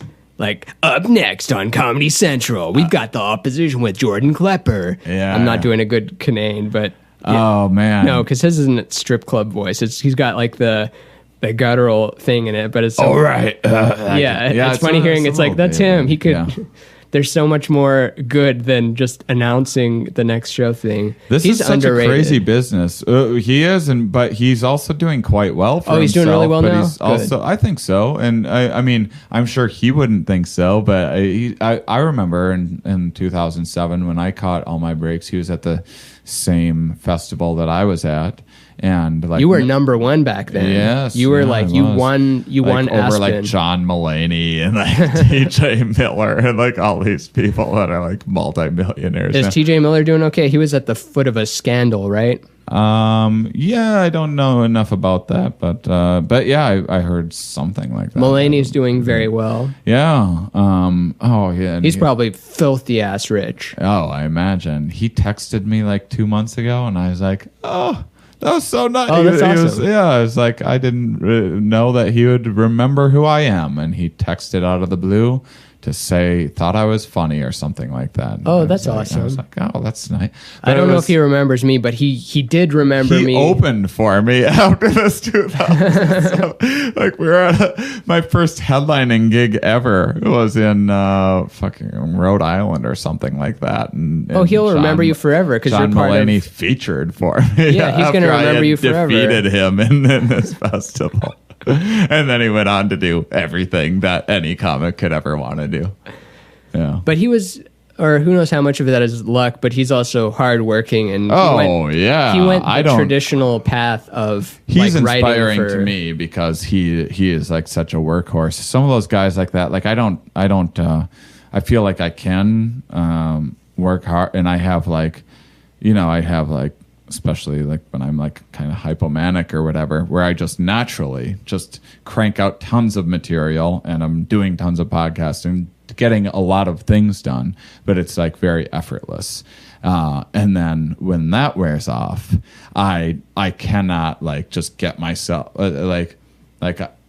it's a lot of work just to do like the bare minimum of like what I need to do to keep on writing some jokes and sustain like putting a new joke in my act here and there and paying bills and that sort of thing. So when I see people that just like day in and day out, like they're working in a fucking joke factory, that is inspiring to me. I feel like I used to be like that a little bit. I think you still are. I think you're just judging yourself for having those periods of not doing it, where I'm sure Mulaney has that too, because he has a joke about he's like Planned Parenthood because stand-up comedy is the thing that people associate him with, but that's not the majority of what he does because he's mostly writing and stuff, but he's known as a comic, and right. Planned Parenthood is known as abortion, but that's not most of what they do. He has some bit relating to that, so I imagine that he goes through periods where he's like, I'm not even that much of a stand-up anymore. I don't know. I met him a couple of times. He remembered me after, because I opened for him at Cap City just during a little Wednesday show or something. And then he remembered me at the Montreal Festival. But then from then on, like I saw him briefly, and I don't remember if he remembered me. I just, like, you can tell in someone's eyes, it's like, oh, I think he's forgotten now. It's been too long and too big of a ride. Like last time I saw him was pre-SNL, and I imagine after you're on SNL, it just goes haywire. Yeah. Like you're meeting people left and right, and your brain only has so much room. Yeah. I can't imagine. And I don't necessarily aspire for that. For SNL? Sounds like a nightmare. SNL I have no interest in. But I mean just like that level of fame. Yeah. Yeah, what do you do with it? Unless you have malicious, like maybe in the 80s, and if you want to take advantage of people, but in 2018, fame is a bunk deal, I think. Yeah, I think so too. Yeah, I mean, it used to be in the 80s. You could just ride train all you wanted. It'd be fun, but now you're a target. Yeah, now you have to make reservations. Man. We've covered a lot of bases here. Do you want to keep going or start wrapping it up? How are you feeling? Whatever. I'm having a great time. I think it's such a lighter, I don't know, mood or something than normal. And every now and then it's fun to do an extra long one. Sure. With the ebbs and flows. The Rainbow Skull 3 hour. I'm thinking of just changing its title because it's more than an hour sometimes. And people just know it as Rainbow Brainskull. Well, I don't know if I would do that. I think that people probably enjoy that. They like the hour part? No. Oh, changing the name? Yeah. Oh, yeah. I mean, I don't think that matters. No, it doesn't. I mean, Duncan Trussell Family Hour isn't. Yeah, but he has to, because his name is in it. He couldn't just call it Duncan Trussell Family. Right, but if I called mine just Rainbow Brainskull, it's whatever. It's like, you want to come on Rainbow Brainskull? Yeah. I'm weird about it too. Sometimes I'm like, I have rainbow in the name of my little banner or something. That's odd. Do I really want to be that and have that encompassing in it? And then I remember again that, it's just my Monopoly piece. Who cares? I'm the dog. I'm the thimble. I'm the race car. It's just the thing. Yeah. I like it. Yeah, I like it most of the time. I'm just, because I live in it. Like people walk into this room and they're like, cool, and they look around.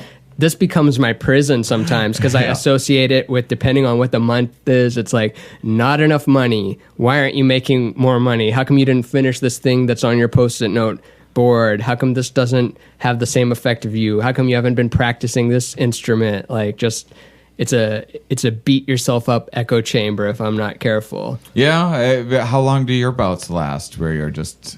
That's a good question for Catherine. I think she logs them more than I do. But it's been a while since I've had one. But she used to have a thing. It's like, I've been noticing this pattern in you where you'll have like a depressive state in every month for a week or something like that. But once I notice what's happening, I'm better at getting myself out of it, because a lot of it is in my head, and doing the drawings help too. Like, I don't realize that they are, but then a week later I realize, I don't have that issue anymore after I've articulated it in this form. Like, I beat that level. There's still more untangling to do in my head, but things like, I don't know, the voice of my parents in my head, where it's not actually my parents. It's me doing a voice of my parents in my head and guessing how I'm being judged in a way that they're not even judging me that way. I'm taking these patterns from childhood and applying them. This is like now. A drawing of yours you did recently. Yeah, it's exactly that. Yeah. And like, I had to tell myself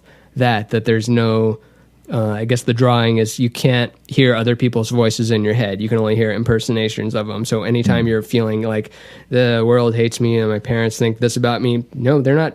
None of that is going on. That's your little theater doing that. It is this weird, like, egocentrism and spotlight effect, and like making it about it. I mean, I remember like looking at your artwork when I was like not doing well, being like, was that about me? Like, not knowing that were the genesis of like a story. I took it like as that. a big compliment, actually, that that in the psych ward you weren't allowed to look at my stuff. I was obsessively looking at your stuff, and you're not allowed to. I'm a big fan, but it was like everyone really close to me, everyone that I cared about was like, and anyone that I worked with or anything else was like suspicious to me, because then it was like, well, but what if what if this is all a trick on me?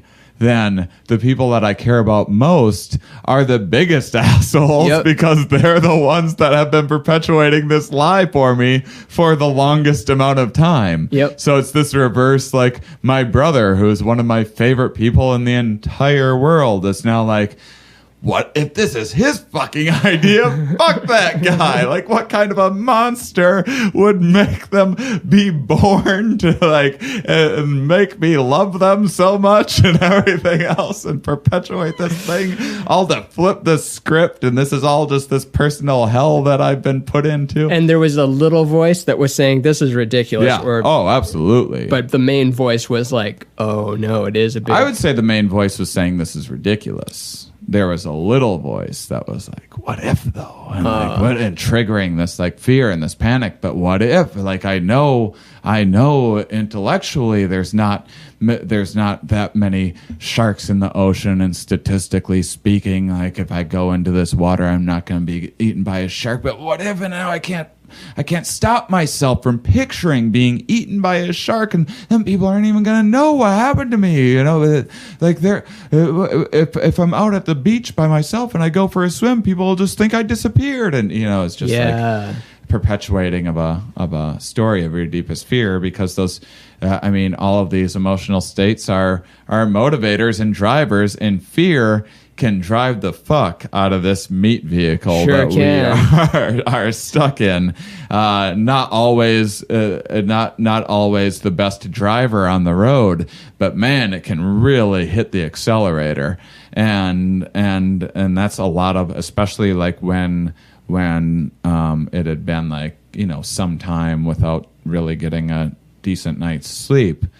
And just like needing sleep, but something in my head being like, no, you need to stay up. Okay, what can we use to get this guy to stay up? What if we tell him all his friends are tricking him? What if we tell him his girlfriend's going to be kidnapped by the future? And sleep is everything. It really Never is. listen to that voice unless you're driving. Then don't fall asleep. But if you're not driving, then always go to bed if you need to go to bed. It's so easy to get into the trap of like, if I work for another hour, then I'll have a better future than if I were to go to bed. But you just got to go to bed. Yeah, gotta go to bed. That's something. Ever since that, I monitor my sleep, Like with an app or what? Quite a bit. Not with an app, but I mean, unless I'm like waking up and doing something, which I don't think that I am. I sleep pretty well. I mean, I sleep with my girlfriend. I think she would tell me if I was like rustling about a lot at night. I think I'm a pretty sound sleeper. So just with noticing when I get up and being like, okay, I went to bed at midnight last night. It's 7:30. Oh, okay, like I can get up now if I want to or not. But if it's at midnight and like I wake up at 4, I'm like, okay, this might be like a one-off thing. I'm feeling a little inspiration from a dream or something. If that happens like 3 nights in a row, I'm like, oh, I'm okay. I'm like heading into mania, and I need to like either figure out a way to sleep more or start medicating myself. Are you on medication now? No. Feeling good? Feeling fantastic. Getting off the medication was a nightmare, but because you have to transition. Yeah, that's just like it's awful. What was it called? It's like antipsychotics or something. Yeah, it was a mood stabilizer. I think it was Suprexa was the one that I was on. I have it like with me at all times.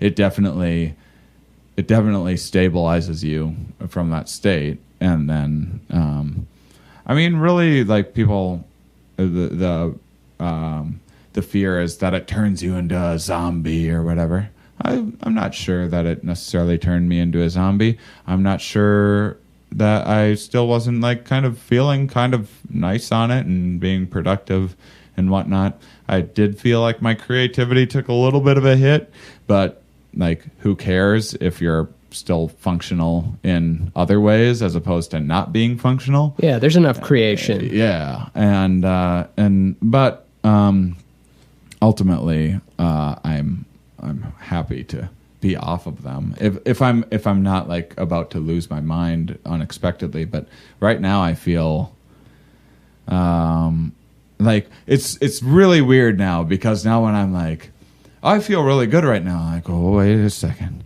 Do I feel too good right now? I might feel too good. And that's like, I'm always on watch now for feeling too good, because that will cause the most problems. Like depression, I can get through. But you're not doing anything when you're depressed. Right.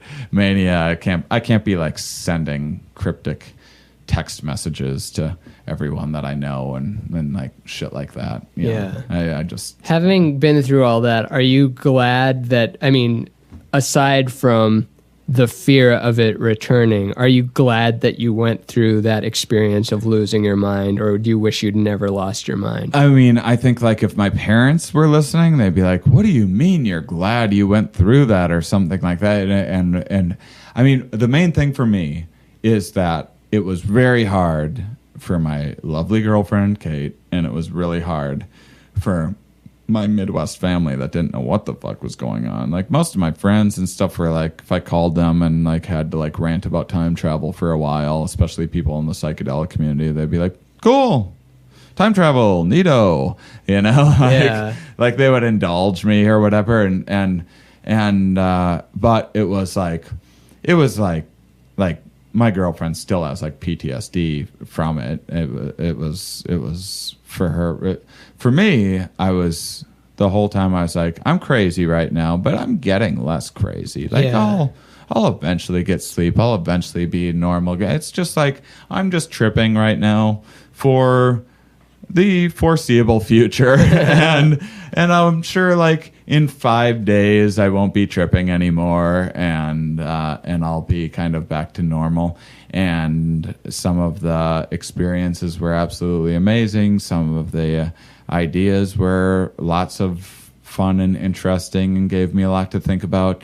I would say I'm more open-minded now. I'm more sympathetic toward people with mental illness. I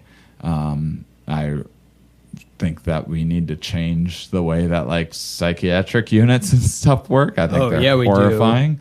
And when you don't know, like when you're getting out or anything, or if you're just like, am I in this for life now? Are they just going to keep me in here? And if I resist, they'll just put me in a more and more strict, like confined space, and I'll be in a fucking padded room if I say like, let me out of here. Like, and what other thing is there than to say, let me the fuck out of here? Like, and so then you got to like keep it together and talk to a doctor and be like, well, I've been feeling a lot better lately, and then they're suspicious. They're like, you aren't a serial killer, are you? You know, and like my doctor literally asked me if I was like going to murder people when I got out, and I was like, but I didn't hurt anyone or anybody like to get in. Like, why? He's just reading off the form. Why are you like? No, like just like I think they were like suspicious. I think she was suspicious that that like I was manipulating her, and so that's part of that's why like granting someone probation takes more cognitive effort than just denying someone probation, because to grant someone probation, you got to be like, well, what if this person repeat offends or does something even worse than before, and I'm the person that let them out? And so that's like this big consideration. So the bias is to just keep people in longer. Yeah, the safe play. And that's the safe play. That's the easier choice to make. And it's like, so it's just easier for someone in the gatekeeper of a psychedelic or of a psych ward to keep people in there. And like really the only pressure is like, hey, we need to like let some of these people out because it's over. There's too many people. Understandable. In here and we can't house them. It was because I've been to jail before, and jail is like, okay, I'm here for 11 days. All right. They told you that? Huh? When you went to jail, they said how long you'd be in jail for? Oh, yeah. Oh, what was your jail for? Because I went to jail once and I didn't get to know, but I was there for 24 hours. Oh yeah, no, this is like a sentence. A sentence. What was the sentence for when you drove into the? No, didn't get in much trouble for that one. I had one time. It was my second DUI. I had work release jail. And then there was another time when you had to get out of this jail to go to your other jail. Yeah, factory job. And another time, I kind of forget. It was like, it was for like running from the police. But it was also like I had had 11 underage drinking tickets and a DUI at the time. Hard living. Hard living. A lot of drinking trouble. You can't help it. You've got your adrenaline seeking thing turned up. Yeah. And you're good now, though. I feel pretty balanced. My rock climbing that I've been doing again has really been satiating that appetite. And also that's another thing, like breaking my feet and now breaking my noggin has made me, understand mortality a little bit clearer than I did as a younger person, who was like the cliche invincible, like I can do anything and drive as fast as I want to and do whatever. And I mean, I also just never cared about dying, and now I sort of do. But it's weird to, like, I think that I don't care that much about dying, and then when you feel like you're going to die, like, which I have a few times, it's those instincts kick in, and believe me, you like want to survive. Yeah. But yeah, I feel right now, I feel like very balanced and together my girlfriend thinks I'm like kind of maybe hypomanic right now, just because I'm like operating on a very high level. Yeah, because I'm just like, I'm accomplishing a lot. So it's that works out for me, because then you stay for a 3-hour podcast. Yeah, absolutely. Yeah, depressed wouldn't have kept you for an hour. No, absolutely not. Yeah, it's different.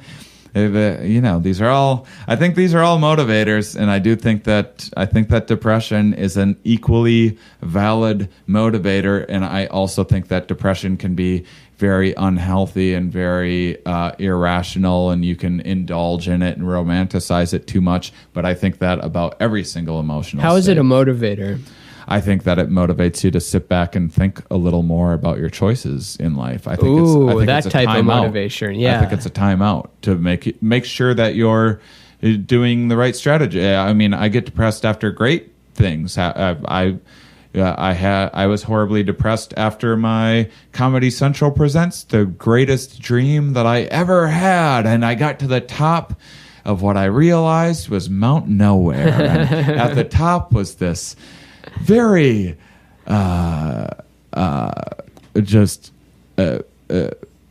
this very just like all-encompassing bottomless like pit of want. That's what Prince said when someone asked him, how come you don't make another Sign of the Times? How come you don't make another Purple Rain? And then he said, I've been to the top of the mountain. There's nothing there. Yeah. I mean, from when you're climbing the top, it looks like this is, of course, the inevitable outcome of this is this peak. And you get to like plant your flag in it. And then I guess you like kick your feet up and just admire that flag. And that is not what's at the top. It is this cavernous. There's a certain beautiful richness to the emptiness that is at the top of it. But there is a like, well, now what the fuck do I do? That was what propelled me. That was what drove me and now I don't have that thing to move towards, because now it's like, what, an hour special? A 2 hour. I mean, that's why I made big changes in that's why I like changed who I was as a comedian and as a performer. And now I need to say something. And there's just so much of that time, because I was like, well, I guess I'll make an hour. And then I created an hour that was like going to be like my first album, which was like more awesome anal sex jokes or whatever. Like I'm really great at writing butthole jokes. I've thought about making I always wanted to do an album about like one album's the meaning of life, and then the other album's just about buttholes, and do a double album. And don't say which is which.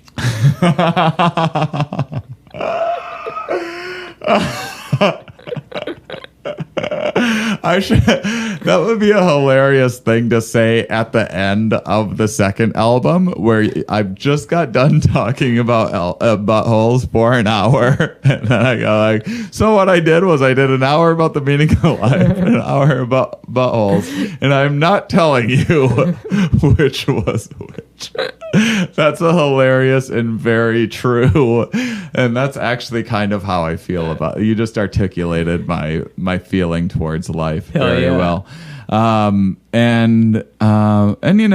been, and I think that's what I enjoy about my podcast is it is Bigfoot. It is my Bigfoot. I will never find. It is a search. It is a genuine effort for let's get down to the bottom of what reality is, and let's find it. Let's find the meaning of life. And it's a little bit of a hoodwink, because I know damn well that I'm never ever going to find it. Yeah, and not even going to come close. It's just an excuse to hang out with scientists in the woods, make some s'mores.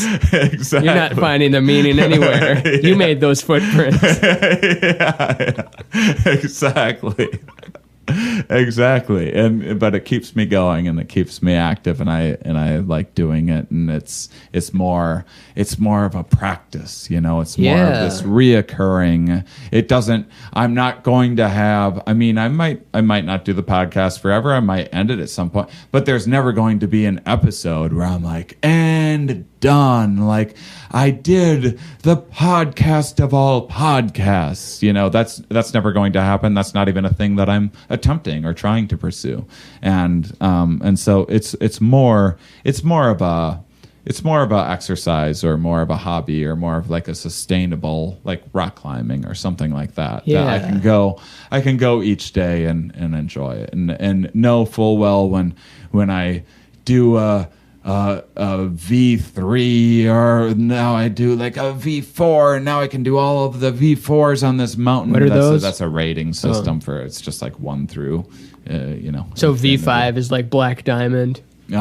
Yeah, like more about. I'm still pretty new, so I would say like a V9 or something like that. It'd be like a Black Diamond, or Is it V1 to 10? I don't know. I think there's a few more than that. I think it pretty much only goes up to like 8 or 9 or something. But yeah, it's and that's also like just kind of a good metaphor for just like I got up to the top to a harder route, a harder path, a harder pursuit than what I had previously, and now I can attempt another even more challenging route. I'm still getting to the top of the same place, which is the end of a route. But I'm learning a few things along the way. I'm learning a few new moves, and I'm getting some exercise, and if I'm outdoors, some sun, and maybe making some friends along the way. And I get to do it with my girlfriend, and we bond over that. And that's kind of like, what my podcast is kind of similar in that way. Yeah, and people can benefit from it too. Not that people can't benefit from watching you rock climb. Oh, they can learn a lot from watching me rock climb. Yeah. I definitely feel like a sense of accomplishment and like contributing to the world with my podcast. I don't know if that's just a story that I'm telling myself, and I'm not sure how much I should pat myself on the back for what I do, but I think that it makes me feel like what I'm doing is important and affecting people's lives in a positive way. It is. I think so. Thank you. I know so. Well, I think what you do is as well. Podcast-wise, maybe. But rock climbing-wise, 0, because I don't climb those things. But I guess now is a good time to wrap it up. We've hit over the 3-hour mark. Woo! We've covered everything. And now let's direct the listeners to, because this is going to air before the premiere of Psychonautics, which is exploration into psychedelics, I think that's the name. Well, just go to if you go to Here We Are Podcast, or I'll put the link on here too. If you look in the description here, there's a link to get tickets. We'll be there. So you can talk to both of us. So it's like you'd be in this podcast. You can be like, what did you mean by the thing you said at hour 20? And we'll be like, well, I'll tell you what we meant by that. Yeah. And we can do that. And we'll do a live podcast without microphones or recording for you, a personal podcast. Ramin and I, if you come out to the documentary premiere, and at the after party later on, if I'm not on too much MDA, Ramin and I will give you a personal podcast for 3 minutes, and lap dances for $20 per song. And is there a Q&A or anything after that? There's a Q&A after the filming, or after the premiere, and then there is the after party, which is I think it's $50, but you get. Should I ask a question during that? Stub, you certainly can. Should I just be very serious? Be like, yes.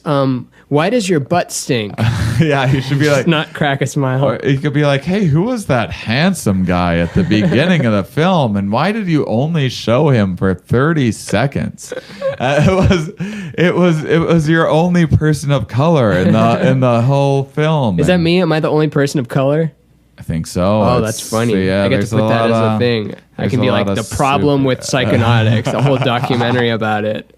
I don't like the way I was portrayed as a people in this documentary. I come from a rich culture of people, and I deserve to be represented very goodly. Hopefully this documentary, one of the things that will come out of it, one, people will get to learn a little bit about psychedelics, and two, they'll get to know and I'll be exposed for the monster that I am, which so far a lot of people have tried unsuccessfully, and so hopefully after this film, people will know what a horribly bigoted person that I am. They knew because of the N-words earlier. Yeah. Well, okay, we'll see you guys at the premiere. Get your ticket. Is there door tickets? Let's just say there's not, so then they have to buy them. Yeah, it's in your best interest to buy them ahead of time. And that ticket stub, which is $15, will get you $15 off the after party if you go to that, which also benefits the MAPS organization and the Aware Project, a local psychedelic organization. Right on.